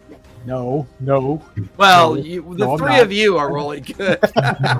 Okay, so I gotta say, I regret buying my bisexual dice because they have never, ever liked me. And frankly, I'm calling biphobia on my bisexual dice. I get it, guys. Oh, So that it was 1 AP for 2, or it's 2 AP for 2 cantrips, 1 AP to go prone, and then 1 AP for to the take your shot. So that'll finish Scrat's turn. Oh, and sorry, 1 more damage for Hunter's Mark. 'cause Yep, for Hunter's Mark, roll your yeah, 1 more. D6. I already did. So 1. 1. Just Hey, death 1 by damage. 1,000 crystalline cuts. Zordon, you are up with Elegon on deck. Okay, can I get a overhead view for a second? So you can see that Fabian is in base with it. Yep. You can see, well, as far as you know, Elegon is back in the crawl space that you guys came from. You can hear Scrat like screaming at his rifle as he takes shots at the creature over here, and then you're down around the bend over there. All right, I'm gonna use one full movement speed to try and get flanking position, but not on it, but behind it. So not touching it, not in base with it, but where I can try and see at least 2 of my 3 compatriots. That would require you to get over here.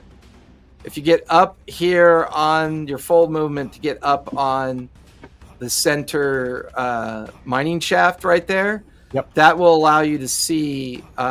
Actually, you can see all 3. You can see Scrat because he went prone. You can see Fabian here in base with it.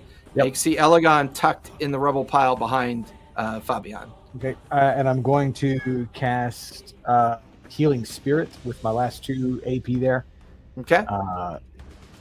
Get a healing spirit marker. a little fey, whatever you want to cast. It's a fey creature that casts there. Yep. And And you're where are you putting that in between the 2 of them, or 'cause uh, it's within 5 feet? It's got to Yeah. be within 5 feet, right? yep. Hit points to the creature. Spirit and heal number times. But okay, 1 plus. Okay. All right, so it can do 10 heals, and yeah, so I'll put it since Fabian is in base with the thing, it's probably going to be the next hit. I'll put it Okay. there, Okay. so that gives him immediately 6. I don't think you've taken any damage yet, have you, Fabian? I have. Yeah. You have? Okay, sorry. Yeah, that will give you 3 HP back, and then with my bounce healy special thing that I get for having the chalice. Yep. I get 2d8 plus 5 to somebody else. So those will go to the 2d8 plus 5 will go to Elegon. So that's 11, 15, 16 hit points back to Elegon. Nice. The creepy spider guy is always a good support class. That's awesome. I planned it that way. We're a bunch of softies, so somebody's got to keep you guys alive. It's like little spider spirits crawling on you, like little green glowing spiders. And once you feel the healing come to you, and that's it. That's all 3 of my AP that time. That's right, because you used a reaction. You got your 4 AP back. Elegon, you are up with Fabian on deck. All right. I have already used 2 of my AP casting counterspell. So for my remaining 2 AP, I'll cast Fireball. No, counterspell is a reaction. It's only 1 AP. Oh, fabulous. Then let me try Mind Sliver again. That's the intelligence save of 17. Yep. That is, it's an 8 plus 9 is a 17. I'm sorry. Dang it. Sorry. It would be so good if you failed. I know. Psychic damage, and he would have to subtract a d4 from his next save. Yep. Okay, then in that case, this now will Fireball. Nice. Let's see, I'll Fireball at 4th level. What's the radius on Fireball? Well, it's a 20-foot radius, but I'm going to push it. Oh, wait. Oh, is that you back there, Zordon? Yeah, but you could catch him in the back. Like, you could place it wherever you want. And won't hit him. Yeah, the only time it ever gets problematic if there's a whole bunch of you surrounding the target. But there's space behind the dragon for you to drop it. And unfortunately, I got a 13 plus 6 is a 19. So he'll only take half damage.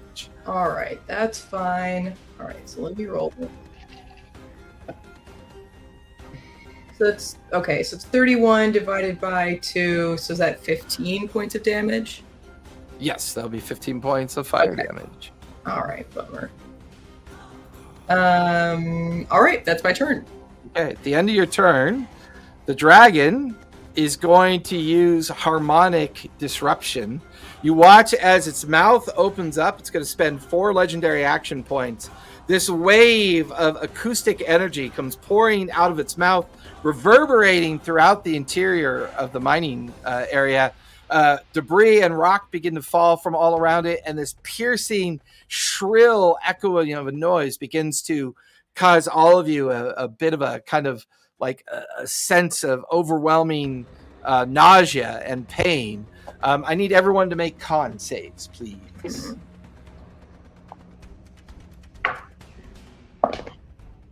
Ooh, that's a 5 for me.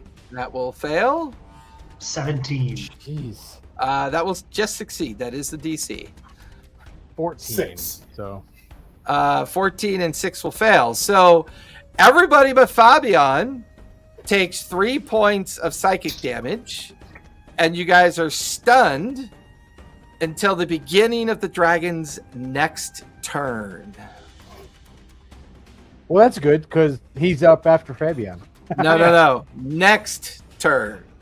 Not this turn, but next turn. Well, I mean, Nice try. actually, that's not his turn, right? So he's His used his legendary action. So his next turn. Yeah, his next full turn. So it would Yeah. it would be not this round. after This Fabian. round that we're in. It's going to be in the next one. Yeah. So unfortunately, you guys will be stunned through the entirety of round 2. but hasn't he not had his turn for this round yet? Yeah, he hasn't, but this is an active turn for him. So he's technically active right now. So for him, his effect doesn't come into play. Like, it doesn't end because the harmonics keep going. It doesn't end until his next turn. I know it's vernacular, but it's intended not to be during this turn. It's intended to be during at the beginning of his next turn. You've Okay, got I think I was just confused because this is a legendary action rather than a turn, so I thought his official turn would be this one coming up, but it sounds like it's not the turn coming up, but even the turn after that. Yeah, it's the next turn. Lawyer squad for the win. Yes. I know, right? Hey, that's why she gets $8. And has to sometimes work all Sunday night too. Don't need to roll to maintain concentration for Hunter's Mark. And yeah, 10 or higher, because you only took 3 points of psychic damage. cool. Okay, 13. We're good. Okay, you still got Hunter's Mark on him. Fabian, you are up with the dragon on deck. And I'm still at base with the dragon, right? Correct. I'm gonna Misty Step. Ooh, good choice. Um, Where would you like to go? Let's go behind him. Just kind of, perfect. Okay. And then I want to cast Moonbeam. Nice. Wisdom save or con? I forget what that one. Con. That is a 17 plus 10 is a 27. That definitely saves, but still. Okay. And you are concentrating on Moonbeam, I believe. Right. But still, I've been at a 4th level, which is still 4d10. Heck yeah. So 9 plus 5, 15, 16, and that's a 10 on that one. So 26, 13 damage. Nice. 13 points of radiant damage. And those are 2 AP. Or 4 AP. Those are 4 APs. So Misty Step is a spell for you? yes. Or is it inherent to your lineage? Actually, it is inherent because it didn't. So that's 1 AP. So you got 1 AP left. Yeah. Oh, great.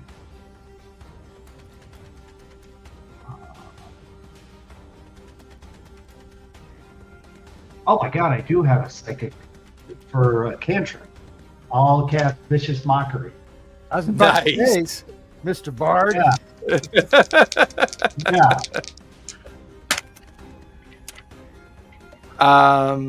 That is going to be a 13 on the wisdom save. He's only a +2 on his wisdom save. So he fails on that. So 2d6 damage. 36 and 8 points of damage. How much damage do you normally roll for? Vicious Mockery as a cantrip is just 2d6. He's vulnerable, so it's 4d6. Oh, sweet. Nice. 6 and 3 and 3, so it's 9. So that's 17 points of psychic damage. Like, as you do that vicious mockery, its head buckles under the psychic strain of the magic and just kind of, his eyes kind of roll and kind of crackle with an energy.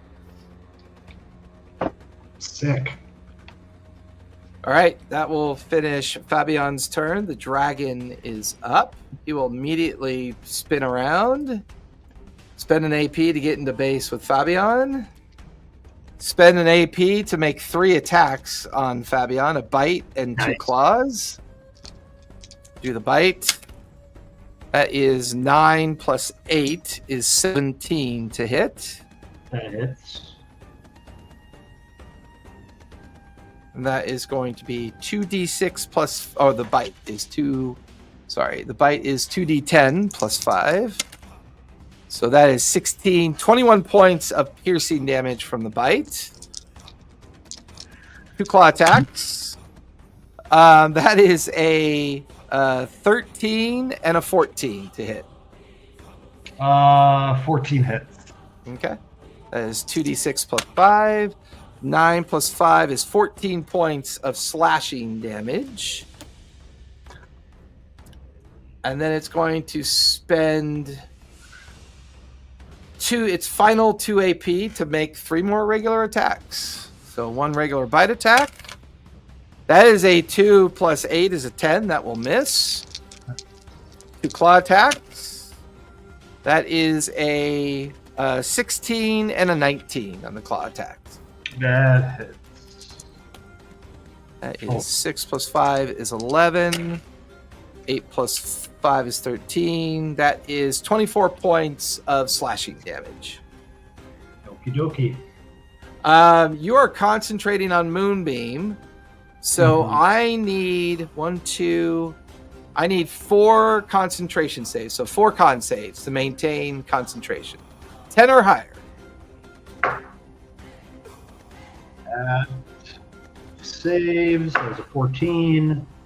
30, 20. I got a 9. Did you add your con modifier, your con save? Yes.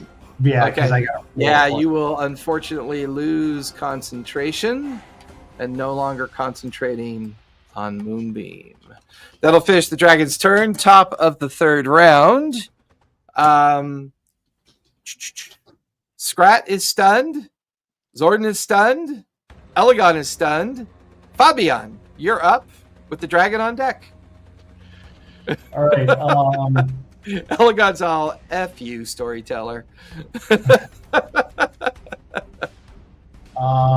Misty Step again. So Okay. let's just go to the other side of him again. Okay. Do you want to go this way towards where Scrat is? Yeah. Well. Okay. Yeah.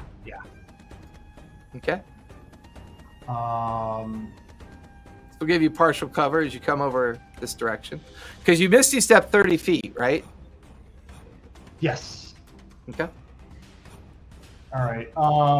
Remember, there's a healing spirit over here that if you move back into its where it is, it'll give you a round of healing. Let's do that then. Okay. Go ahead and roll, Zordon, for his healing. That's 6 that time, and Okay. I still bounce the heal. Let me double check what this says about that real quick, because if I can just keep the heal, bounce the heal on him, then I'll do that. Me or another creature, yeah, so he can get it too. So yeah, I'll do it to you, because I think you're pretty close back to max, right?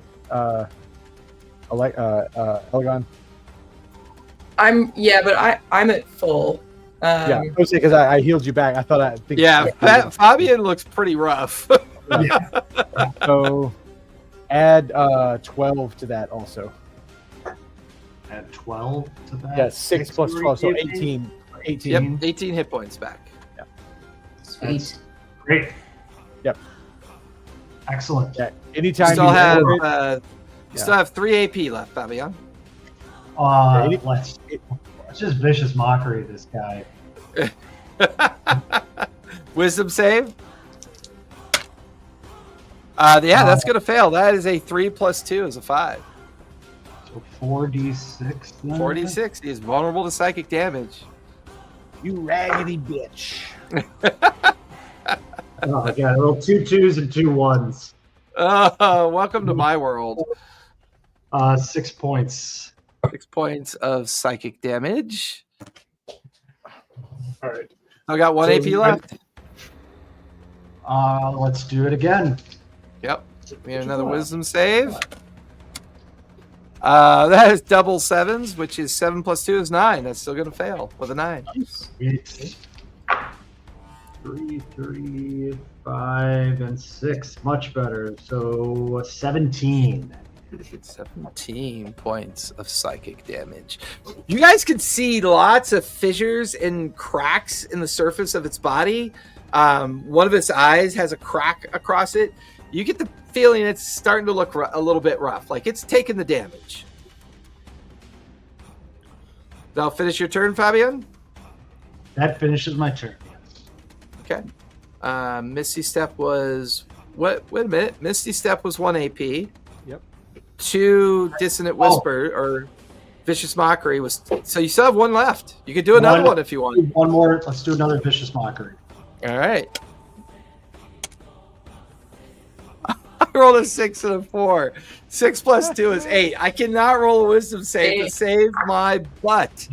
8, 9, 13 points of damage there. Yeah, you definitely have his attention. You definitely have his attention. He immediately turns and he sees Zardan over there. So he's going to move 10 or 15 of his 45 feet of movement to get in the base with the spider druid. He's going to spend another AP to make 3 attacks on you, Zordon. Yep. First, the bite. That is a 13. I believe that misses. Nope, misses. And then the 2 claws. That is a 22 and a 19 on the 2 Both claws. hits. Both Okay. hit. That is going to be... Are you concentrating on anything? Let me double check. I don't think that's concentration spell, but Yeah, I think it's duration. yeah, it just lasts for a minute. 14 plus 10. 24 points total of slashing damage. Ow. If you have an attack of opportunity, you can take it because he's going to finish his move and get into base with Fabian. Sure, why not? Okay, go for it. Remember, Well, it does that consume a would take reaction. yeah. So no, never mind. Yeah, Okay, because I just have a crappy staff. It would be a waste. so he's going to do a bite attack on Fabian.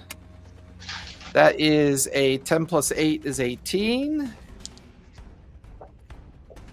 That is a total of 4 plus 5. That's a total of 9 points of piercing damage. 2 claw attacks. That is a 24 and a natural 20 on the claw attack. Elegon, do you have any silvery barbs? Well, yes, but can I use it if I'm stunned? Oh, We're not shit, that's stunned right. anymore, are we? This is second round. But it said this is the we are unstunned. Is it the start or the end of his turn? Start. The stun, the stun goes away at the end of the dragon's turn, not at the beginning. So, unfortunately, she cannot silvery barbs that. It So only that- takes verbal components. Can I not? Am I unable to speak? Ooh, let me double check the stun condition. That is a good question. Go to conditions. View page. Because I'm not completely up on the 2024 rules as much as I'd like to be. Stunned.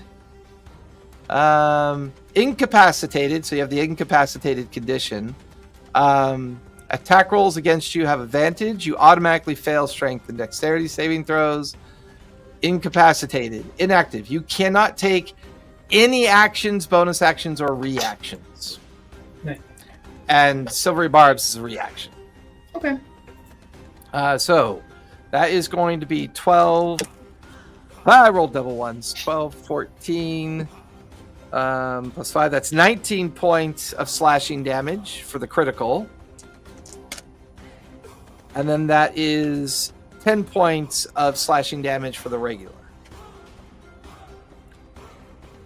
So 1 AP for movement, 1 AP on Zardan, 1 AP on Elegon. I'm going to see if he gets his breath weapon back. Oh, He sorry. does- Were those attacks on Elegon? No, sorry. They were on Fabian.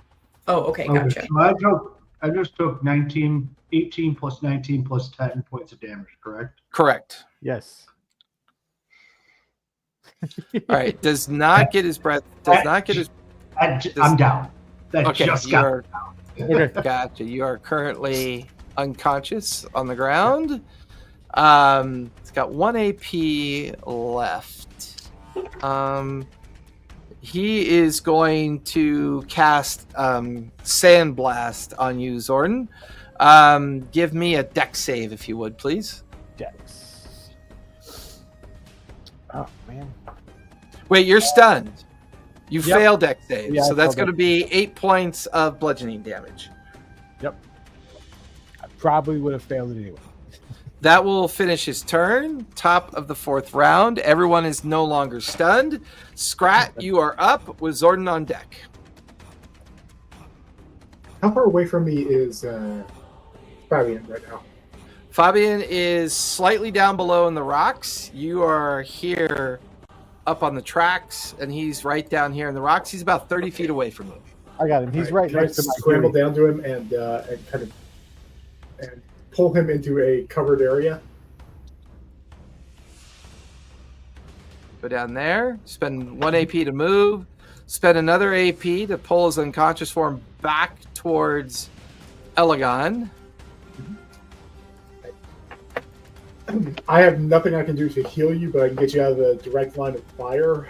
I am going to go ahead and try to hit him with my... actually, just to do this a little bit different, because are you counting that as 1 or as 2 AP to get to him? It was 1 AP to get down there, and there was another AP to pull him back and away. Okay, so just for order's sake, and so I can do stuff, when I get down to him, I would like to take a shot with my acid rifle. Okay, go for it. That is a 30. Nice. You get an extra D4 damage for that one. All right, D4. And don't forget your hunter's mark as well. All right, that is 27 damage. Nice. Oh, sorry, 27 plus 5, so 32 damage. Nice. The shot rings and hits him in the head. You then reach down and you grab onto Fabian and drag him closer to Elegon. And I'll say he's still close enough to get when Fabian starts his turn, he'll be close enough to the healing spirit to get some healing off that. You still have 1 AP left. Scrat. I'm going to try to hit him with my poison spray. Go for it. Regular roll because you moved Fabian over to Elegon, so it's a regular roll for attack. I don't think that's going to hit, but 14? 14 will not hit, unfortunately. The acid spray. The dragon, recognizing what you're doing, ducks away, and the acid spray goes right by him. All right. So that'll finish your turn. Zordon, you are up with Elegon on deck. Okay, a little bit of flavor question. Sure. So if I upcast Earth Tremor, could I, with the intent of getting it, but also trying to kind of close the gap between the dragon and my compatriots there? You get the feeling that the rubble would fall on them. They have to be further back for the gap to be further closed. Okay. All right. See, they're in the middle of the crack. If you do that, then they'd be susceptible to the earth tremor effect. Dragon is considered a beast? I don't believe so. Hold on. Was. Let me look that up for you real quick.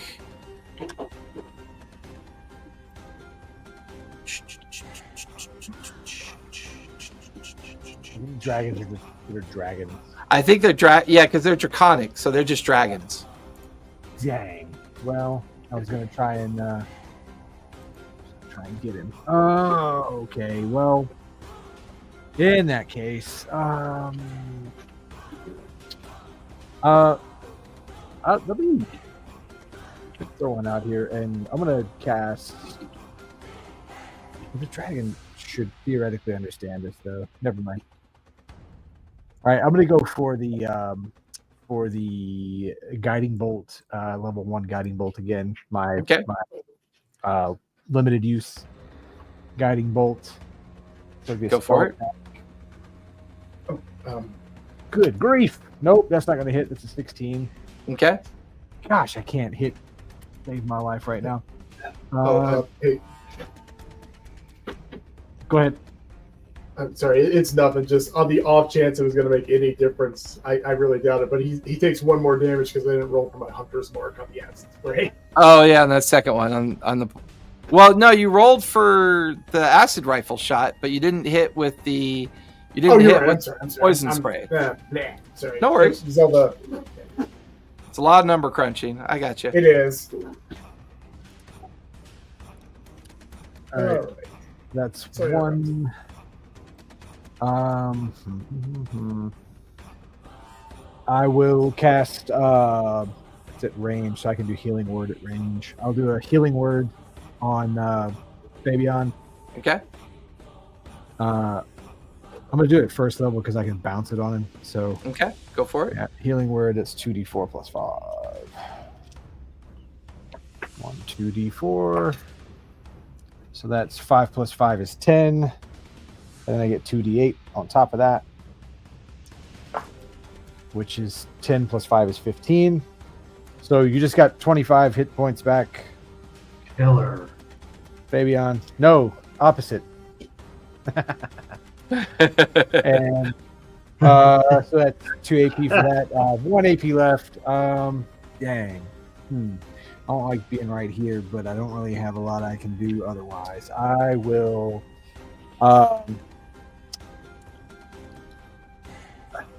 want to get off the scaffolding on the off chance that collapses, but still be like basically I'm moving directly across from the crevasse where the team is. So just coming off the scaffolding, not in base with it, but yeah, like right there, pretty much.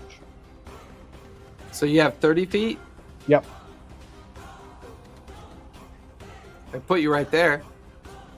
Okay, that works. Yeah, I wouldn't try to run all the way out of the way. Just yeah, because I still want to be able to see them. Yep, and you can see them all clustered right there. That'll finish your turn. Elegon, you are up with Fabian on deck. Okay. All right, let's fireball this guy again. I'm gonna do it at 5th level this time. Ooh. Nice. Come on, dice, don't fail me now. I need a deck save. I'm gonna give him an old wheel on top of that too. For a reaction? Yeah, I'll burn a reaction to, but this will be, so the way it's written, sorry, let me read it real quick. I can either boost one or deduct one. And I'm going to go for the deduct this time of a 1d6 on your roll. Go for it. Yep. And that's a 5, so minus 5 to whatever you rolled. 11 plus 16 is a 17, minus 5 is a 12. Oh, killer! That made the difference. Oh, this is going to hurt. All right. Awesome. Okay. Oh, I didn't roll as good this time. All right, 30 points of damage. 30, that's still a chunk of damage. Also, he is definitely starting to look rough. Scrat also walked through the healing thing when he dragged Fabian through it, so he would get healing for that. Let me roll that real quick. So that's Go for it. 4, and then I'll bounce that on you, Scrat. So plus That's 12. 4 is plenty. That's all the damage I took. So You got 16 anyway, so. I was gonna say unless I get 10 hit points, but I don't be worse than that. Nope. Scrat does have a way of coming out of these fights without a scratch, man.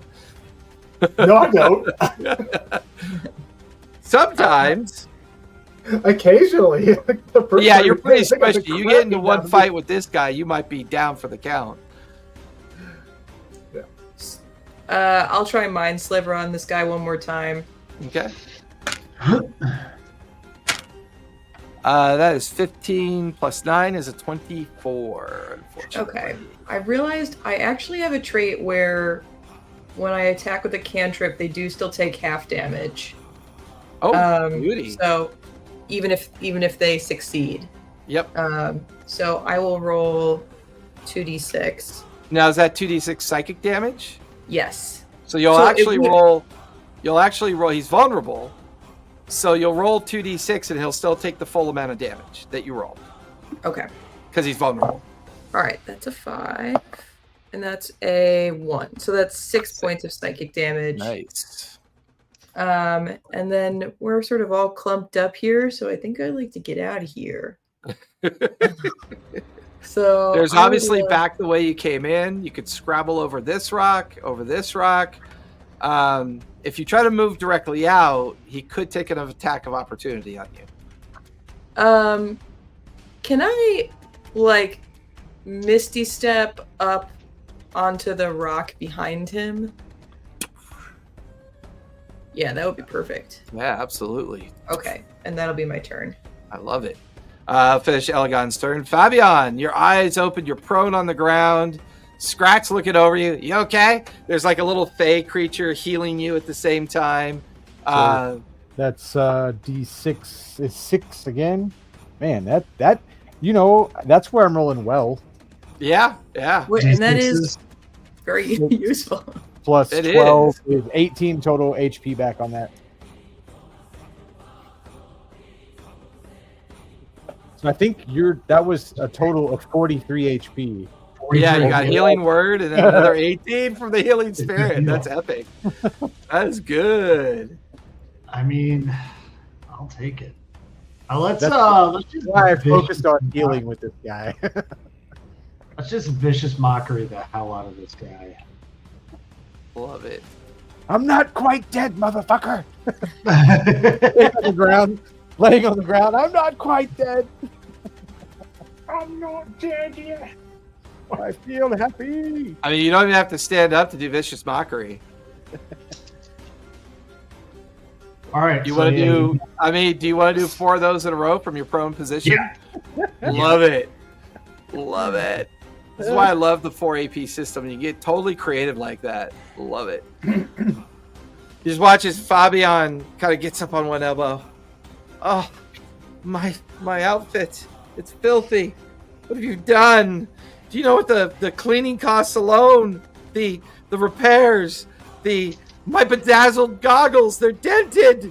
It just starts the torrent of profanities up towards the dragon. So I'm going to roll 4 wisdom saves. Okay. That is going to fail. 12 plus 2 is a 14. 15 is the DC on that. Okay, that'll fail. That is a 19, 1 success. And that will fail. So 3 will succeed, 3 will fail, 1 will succeed. So you can go ahead and he's vulnerable, right? So you would normally roll 2d6, which then makes it a 4d6, and you'd roll that 3 times. All right. 4, 8. That's 13 on the first roll. Oh man, I rolled really good.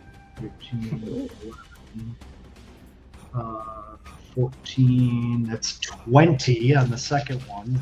Nice. 5, That was almost 11, max damage.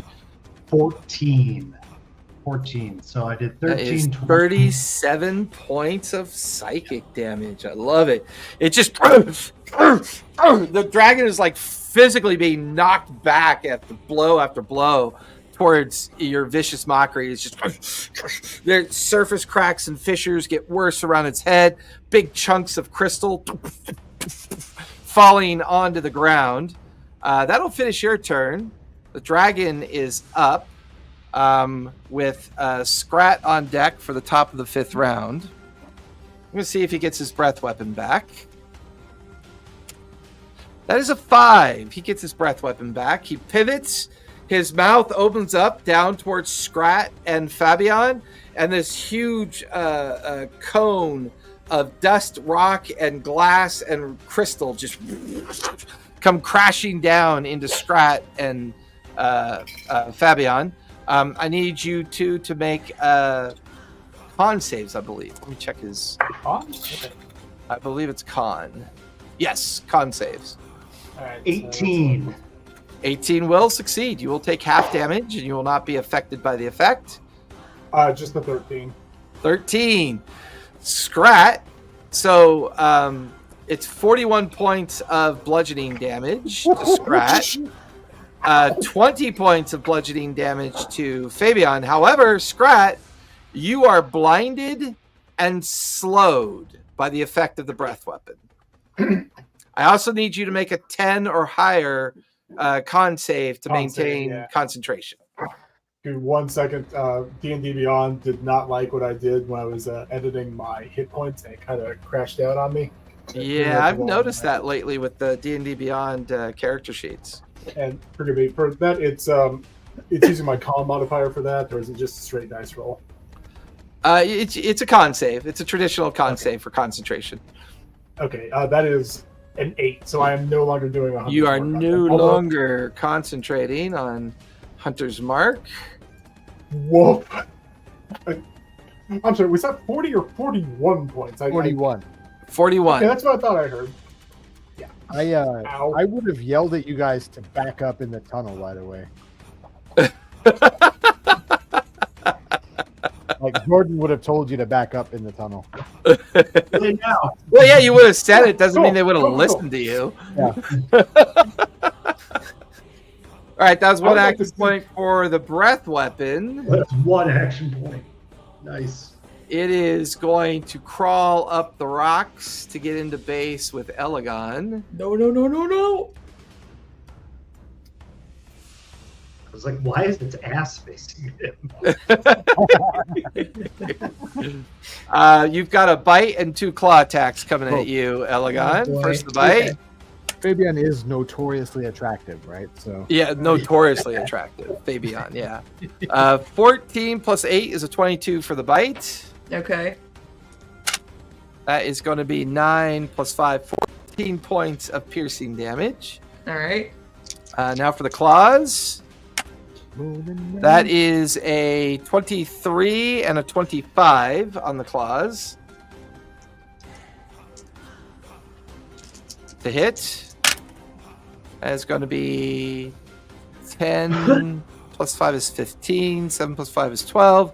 That is going to be 27 points of slashing damage. All right. You know what? It's in your grill. It's going to spend its final 2 AP to do it again. Rude. Rude, dude. 11 plus 8 is a 19 to hit. Yeah, that'll hit. Okay. I'm not sure what your armor class is, so I was curious. It's a 13, so like these are all gonna hit. That's why I'm not even bothering to do silvery. Don't you have mage armor up? I do, but that puts me to 13. Oh, gotcha. We gotta go shopping for Elegon. Yeah, I need something. 11 plus 5, so that's 16 points of piercing damage. Okay. That is a 13 and a 6, so only 1 hits on the claw. That is going to be 5 plus 5, 10 points of slashing damage. I am down. Elegon will go down, currently unconscious. That will finish the dragon's turn. Top of the 5th round. Scrat, you are up with Zodden on deck. So I'm blind right now. So You are currently blind. You're nice, blinded yeah. and you're slowed. Cool. So what? Half movement? Half movement. All of your attacks have disadvantage as well. All right. So let me double check something. I want to verify. I just need to read the text on thing. You also are close enough to the healing spirit if you want to roll, Zordon. Okay. Yep. For healing spirit. That's 5 plus, because I'm bouncing it, plus 12 plus 5 is 22. Scrat, you get 22 hit points of healing from the healing spirit. Oh, thank God. Does that do anything for my blindness? No, unfortunately not. But at the end of your turn, you'll no longer be slowed or blind. I have a It will spell. last during the duration of your turn. Okay. There's an area in the that plateau where the dragon is on the ground level. It looks like there's kind of an alcove. Could I kind of? Well, this is the area that you guys came in from. Yeah, I thought we were kind of the other way, like going around that, like underneath where the To the like right? his back right foot. Like right His in back here. right foot. No, that's his front. See, like right under that foot, like that. There's a looked little like kind of- outcropping if you want to crawl to that. Yeah, I want to kind of get under Your there. movement will just get you into that outcropping right there. Okay. So let me double check something because I don't think I actually have to be able to see for this, but I need to double check it. Yeah, check your rule. If it ever says a target you can see, if it says some in the description. Yep. Okay. No, it doesn't work. Okay. So I'll take a spell or a shot. Wait a minute. Let me double check because I might actually be able to do this as a regular roll. Do I have anybody in base with enemy guy? Technically no, because Elegon is unconscious. He's down. Yeah. Yep. All right. Well, hey, you.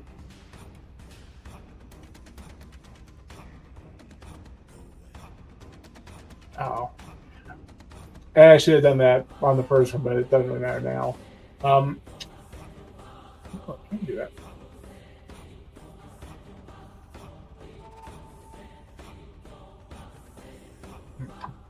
I will try to take a shot with my acid rifle at disadvantage because he's right above me. And, Yeah. you know, Go for it. he's a big target. All right. Actually, that's not that bad. Thanks, Houdini. I need to double check on that. Thanks, bud. Love you too. Actually, I got a 23 and a 25 total, so I think I got Nice. The 23 definitely hits. Does not. It's not for extra D4 damage, but it definitely hits. All right, thanks, sir. Not bad. See, that is 17. Are you a 9 or 6? Actually, that's a 9. Cool. Yay. That is 24 damage with the acid rifle. Nice. All right. And do I have 1 AP left, or am I done? You have 1 AP left. All right. So, might as well. It's working so far. I will try hitting him with a poison spray. So is that double disadvantage? It is roll 3d20 and take the lower of the 3 rolls. Mm-hmm. Let's see. We have. Oh, okay. Never mind. It's a 9. So nope. You're just like blindingly blasting, like up into where the dragon is. And your first round, you can hear it like hit and crack into the crystalline structure of the dragon.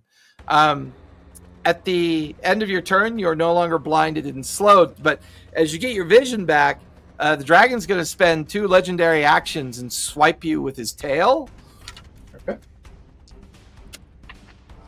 That is going to be a natural 20 to hit. Okay. I'm gonna guess I'm down, but let's find out.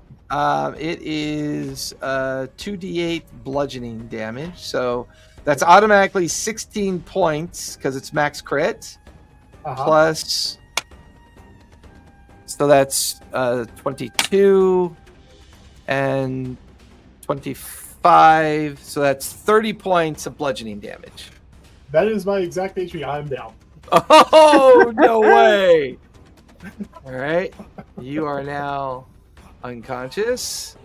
So Elegon's unconscious and Scrat's unconscious. Zun, you are up with Elegon's death save on deck. Oh, Elegon's not going to have to roll a death save. Oh. So, well, you can't see him. So, but I'm gonna try something to be able to see him. So okay. if I can from where I am upcast, I'm gonna if I upcast Earth Trimmer. Okay. The thought is to try and crumble that piece of ground that it's standing on, but also that will affect the unconscious Scrat. Yep. Oh, I thought the tail swipe knocked him far away. I'm sorry. No, it knocked. He's like right here underneath the outcropping. The tail didn't. It's just an attack for him to use it as a legendary. It's one of those like knockback spells too. That's why I was like, oh yeah, okay. Hang on, let me double check spell phrasing then real quick. Okay. I mean, if you want to, I'm gonna scramble up on top of the outcropping to my character's left. Okay. Go ahead and give me acrobatics or athletics to get up there. Yep. That's a good one. 19 plus 2 is 21. Yep. No problem. You scale it and get up on top. Now I roll well. Now I can see Elegon though from my advantage. Now you can see Elegon unconscious right there. Okay. In that case, then I will cast Mass Cure Wounds. That's what's the range on Mass Cure Wounds? 60 feet. 60 feet? Sorry, it's a 30-foot radius sphere that I can cast 60 feet away from me. Gotcha. So yeah, if you cast that like right above Fabian, it'll definitely get everybody. Yep. So you guys are all about to be max health again, because cool. Yeah, because the chalice, man. I mean, if you, this is a good. You're a druid, right? You're a healing druid, yeah. Right. My focus was on healing druid. Yeah. Yeah, that's kind of crazy. Not a lot of people run that. 5d8 plus 5. Well, I mean, they have good attack spells and stuff too, but healing is pretty solid. Well, especially if you take the chalice in the starry form. 15. 21 plus 5 is 26 HP for everybody. Amazing. And then I'll bounce the extra heals. I think Elegon's next up, right? Yep. Yeah, so I'll bounce the extra heals to Elegon. That's add 10 more to that, Elegon. Oh, incredible. Thank you. Scrat, you are conscious again. Everyone's conscious. Fabian, you are also affected by the healing effect. Yeah. So you would have got that. I think you have 1 AP left, right? I have 2. Or no, yeah, 1 AP left. Yeah. So I will. I'm just gonna Starry Wisp him. That's Okay. my cantrip. I haven't hit with anything yet, so I actually do damage on the guy. And that's not going to hit either. So that's 17 to hit. Something's going to miss as well. That will finish your turn. Elegon, you feel the healing effect around you as your eyes open. You're prone, and you're looking up at the dragon hovering above you. Okay. I feel like I can't fireball this guy now because there are people like on every side of him. Would you say that's accurate, or could I? Actually, if you drop the fireball like right here, you can actually have it explode in the air too. You can completely control a fireball. All right. So Ooh, if you airburst it like right in this area, everyone's out of the way. Okay. Elegon is mad as hell. I'm fireballing this guy again. Okay. I'm not messing around with Mind Sliver this time. So that's Dex save of 17. That is a 16 plus 6 is a 22. Okay. All right. Well, in that case, that is 16 points of fire damage after it's halved. Okay. Thank you for doing math. I love it. And then 2 AP left. Still have 2 AP left. Let's lightning bolt this dragon. Yeah, baby. All right, that's again a Dex save of 17. Okay. That is a 5. That is double 5s. 5 plus 6 and 11. That's a fail. All right, so that's 96 lightning damage. Whew. 29 points of lightning damage. Nice. He is very rough. Elegon hasn't even got off the ground. He's just lying there looking at this dragon. He arcs over a fireball that airbursts behind the dragon. The dragon like flinches forward. He then does like a Palpatine move where his hand just juts out towards the dragon, and lightning bolts crackle out and slam into the side of the dragon's neck. Huge chunks of crystal go flying off in different directions. The dragon like staggers back a few feet and then barely holds itself up as it is looking very rough. Nice. And That will finish Elegon's turn. Fabian, you are up with the dragon on deck. You know what I'm doing. I'm gonna continue to mock this Yeah, guy. you gotta do 4 more vicious mockeries. Yeah. Okay. First one is a 13. What are you saying to mock this guy? You could use a better wardrobe, sir. Bloodstones were so third century. First one was a 13. Second one's a 22.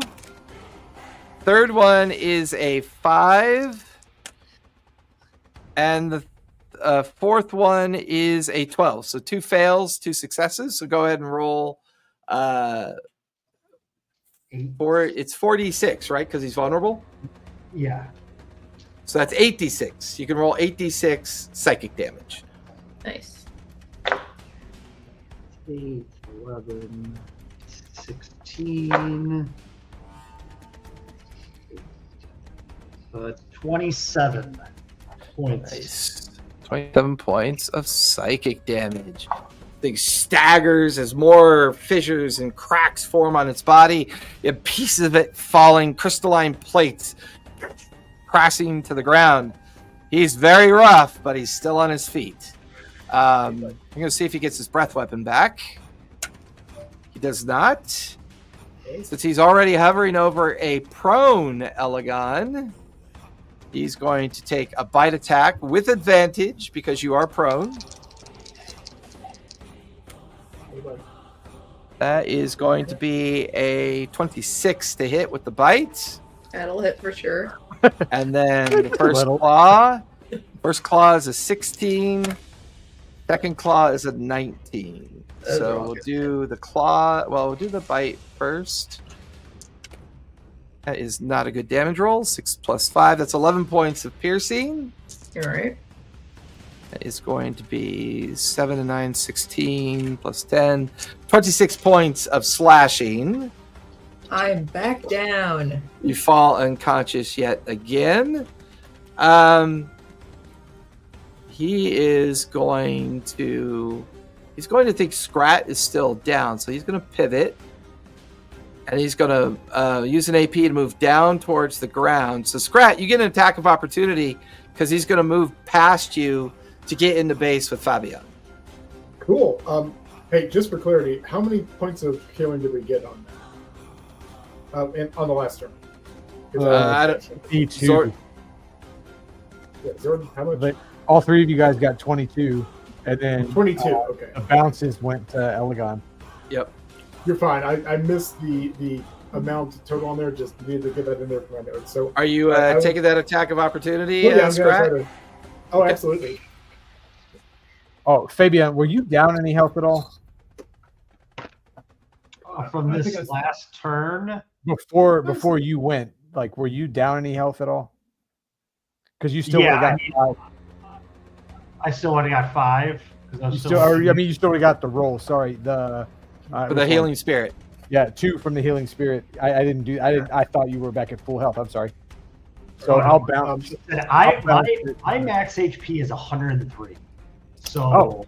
How do you have the most HP? What the Oh, heck, dude? hi. my con is 20. Yeah, his con's a 20. Add Yeah. So So on level 10, I mean, that is what a 20 is plus 3 or plus 4 to your con? plus 5. Plus 5. Plus 5, yeah. So at level 10, I mean, he would have gotten addition. So that's like an additional 25 within the recent leveling. So that's a pretty big boon.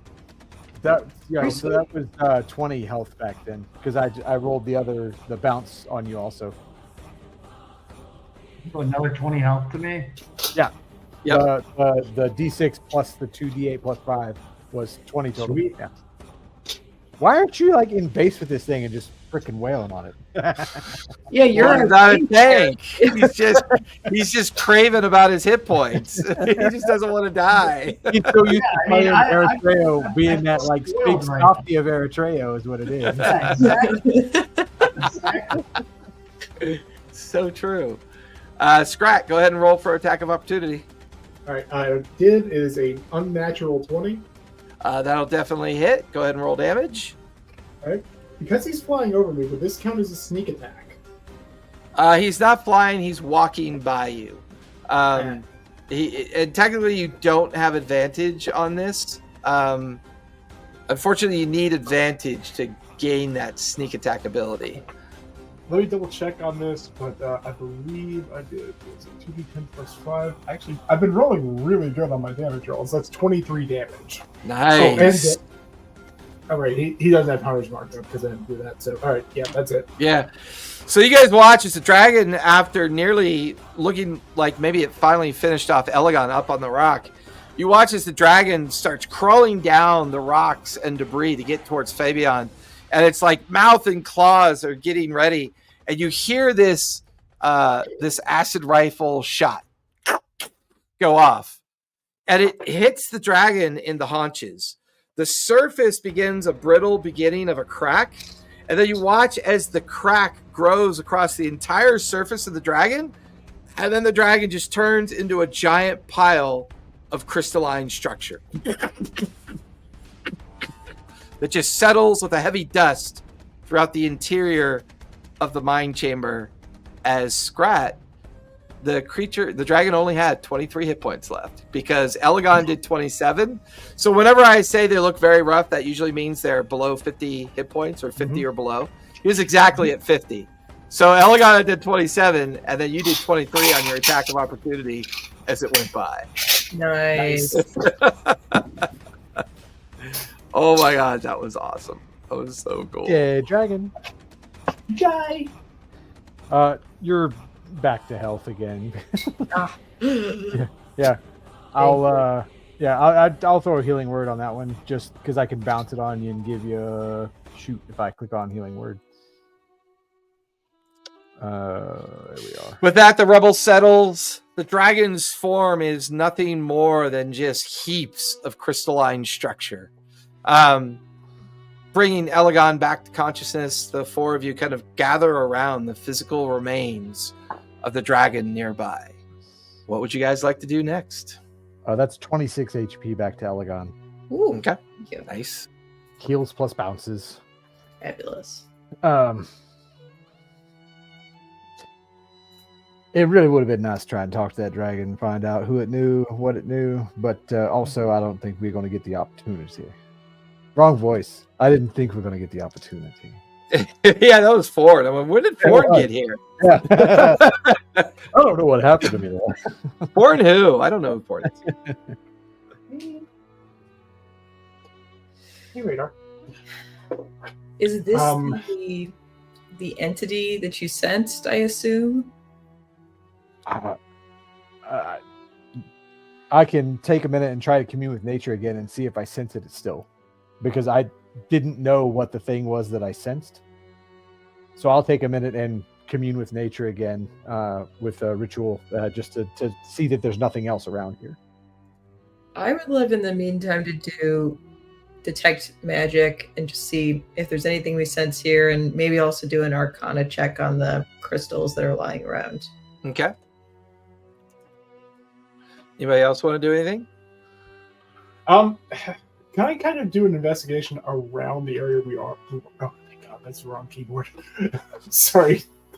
I have two keyboards on my desk, and Houdini decided to walk across one of them. And it's like, oh, Christ! So, not that one.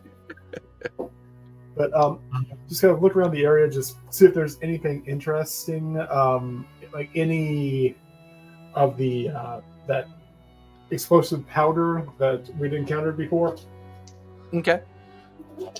Fabian, anything you want to do while everyone else is searching, investigating? Zordon is concentrating on his ability to commune with nature. Fabian is going to use mending to repair his torn robes from the battle. Yeah, like Fabian's like sitting on the rock while everyone else is doing something. He's like, he's putting the bedazzled jewels back on his goggle. He's like, he's like mending the head wrap gear of his nomadic attire and kind of just putting his fashionista back together again. I mean, it was a bejeweled dragon. I can see him bejeweling the ever-loving shit out of his clothes. That dragon.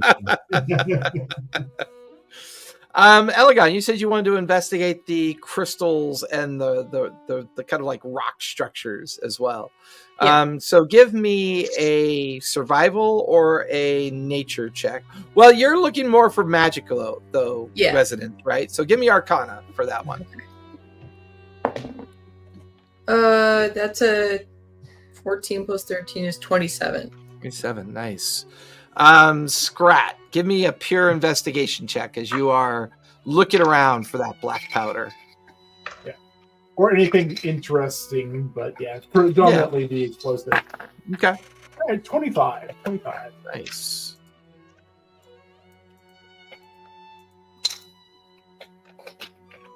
$25 for that. It's interesting, Elegon. As you're examining some of the rock structures, like the rock crystal remains of the dragon, the crates and barrels full of different types of crystalline structure, all of them seem to be related, but they're in like a raw form. You get the feeling that this is a raw resource that can be used for enchantment purposes or used for infusement. It's definitely similar to what you saw in the Clockwork Dragon in the Sewer Dwell in the Core Spire. So you get the feeling that this is definitely what Crimp has been using as his method of creating power stones for his constructs and the other devices that he's been making, including augmented limbs and other things that he produces in his in the Smolder Spire of his warehouse facility.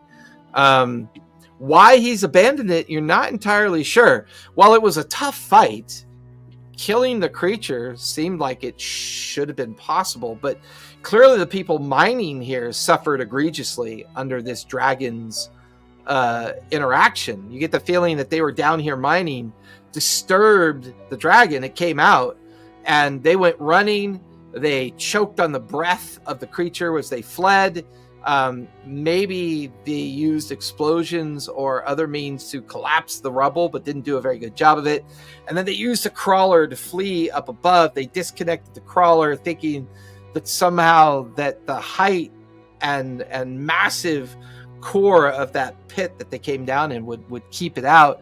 And then you saw all of the kind of signs that they had quickly loaded something up and fled the area. So you get the feeling this whole thing had happened within the last couple days. There's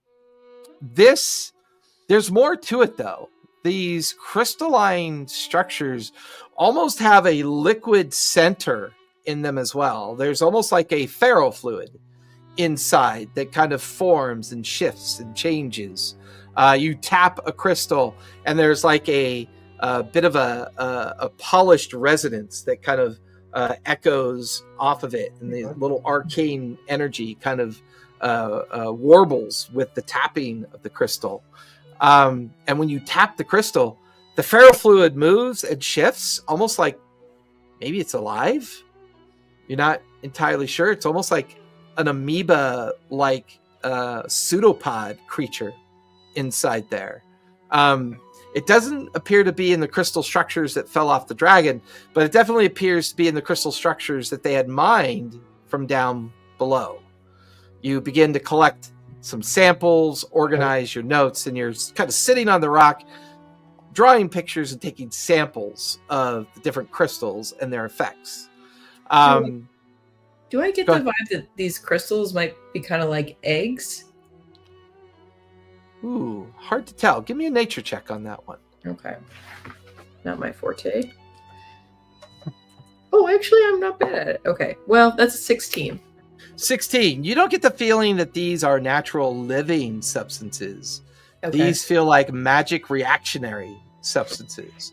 Like maybe whatever they mined this crystal from was part of a great vein of crystal, and maybe that was tapped into a magical substance. Maybe this is what gives the crystal its magical ability, is what your vibe is that you're picking up on. Scrat, you start to comb through the barrels and boxes and everything that's here. You actually find 24 of those barrels of that black powder that was used in the Smolder Spire that did a tremendous amount of damage in the Smolder Spire. It would also appear that there is imprints on the ground of another 12 barrels that are missing. So you get the feeling this is what they used to blast their way down. And then when they were retreating, this is what they used to kind of close off the entrance area of the mine. Each barrel is roughly 3 feet tall by 2 feet around, and each barrel weighs approximately 50 pounds. All right. I'm not an artificer, so this could potentially may not even be possible. Could I? Well, I was going to say go badly, but you have enough terrible ideas for my little rat man. I'm concerned. I think Scrap might want to see if he can maybe make like an incendiary round using this powder for his regular. Yeah, absolutely. I love it. Yeah. Okay. Give me a sleight of hand to collect a sample of the powder. Shit. Okay, I think I did. What is my sleight? Okay, that's a 32. Yeah. You easily collect a sample of the powder. You go over on a rock sitting next to Fabian. And while he's mending his clothes, you begin to pull apart some of your rounds of ammunition, pouring out the acid powder and packing it in with the powder that you've collected. Give me another sleight of hand as you reassemble some of the rounds for your rifle. Okay, just to be clear, this is for my regular musket, not for my acid rifle. I didn't use Okay, it gotcha. Because I figured. Oh, in that case, you don't need to give me a sleight of hand because you're just going to use the powder as a means for your blunderbuss, correct? Well, no, I was seeing if I could use it like not as a propellant, but kind of as a add it to some of the projectiles to make it more of an incendiary weapon because it burns so fiercely. Because I figure if I tried to use it as a propellant, again, gun nerd, that's like that would probably destroy the rifle and kill me. So well, it could potentially cause more piercing damage because it would propel the rounds faster as well. So for your rifle, it's different because your ammunition is a bullet for your rifle, but your round for your black powder musket is just a round of metal, and then the powder that you compact into it, that's what shoots off that round. So it depends on which weapon you're trying to augment. Okay, for the acid rifle, because it's a weird thing that doesn't really exist, I don't know quite how that would work because, I don't really know what ammo that. Well, the round, the ammunition round is a two-part. It's got the head of the round and the propellant in it. Some of your rounds do acid damage, or depending on what kind of rounds you fire, that does that particular damage. So for your standard rounds for your rifle, you basically do an increase in piercing damage. Okay. But you said a sleight of hand for that? Yep, because you have to assemble the rounds. Okay. So for purposes of just doing that, could I assemble a couple for both rifles that I have? I'll roll another, but I got a 24 on that sleight of hand. Well, yeah, whenever you use the black powder in your musket, it'll do increased piercing damage. So we'll say you're just assembling supplies for both rifles, one for your musket and one for your rifle. Okay. And this is his rifle. This is his gun. What kind of? I'm sorry. So this is his rifle. This is his gun. Uh-huh. This was for shooting. This was for fun. Also for fight. Also for shooting. Do I need to test fire them to see how much more they would do? No, I'll say. What'd you get for your sleight of hand? 24 total. 24. So each of your weapons now does an extra D6 of piercing damage. I like the thought of him firing that and flying flying backwards. And he goes across the room.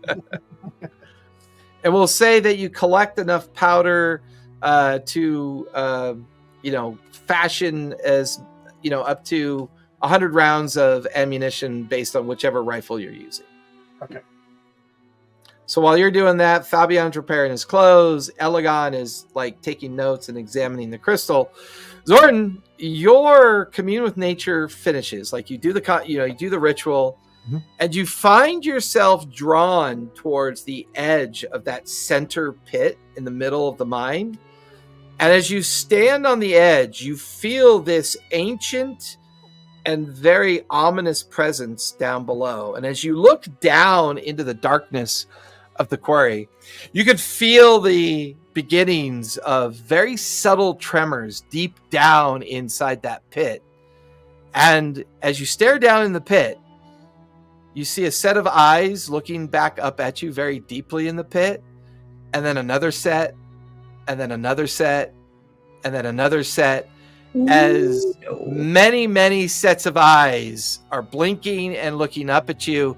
And you could feel the herd-like tremor of a stampede of power coming up from the center of the pit. And that's where we're going to finish tonight. Oh no! Well, that's not good. Oh, yeah. Poke the bear and wake the dragons. Yeah. Yeah. Well, you guys go ahead and linger. We'll talk about schedules because I believe we have Tally back next week. So we'll be back on our regular schedule. Everyone else, thank you for watching. Be safe, be kind, and don't forget, play a game. See y'all next week. Bye, everybody.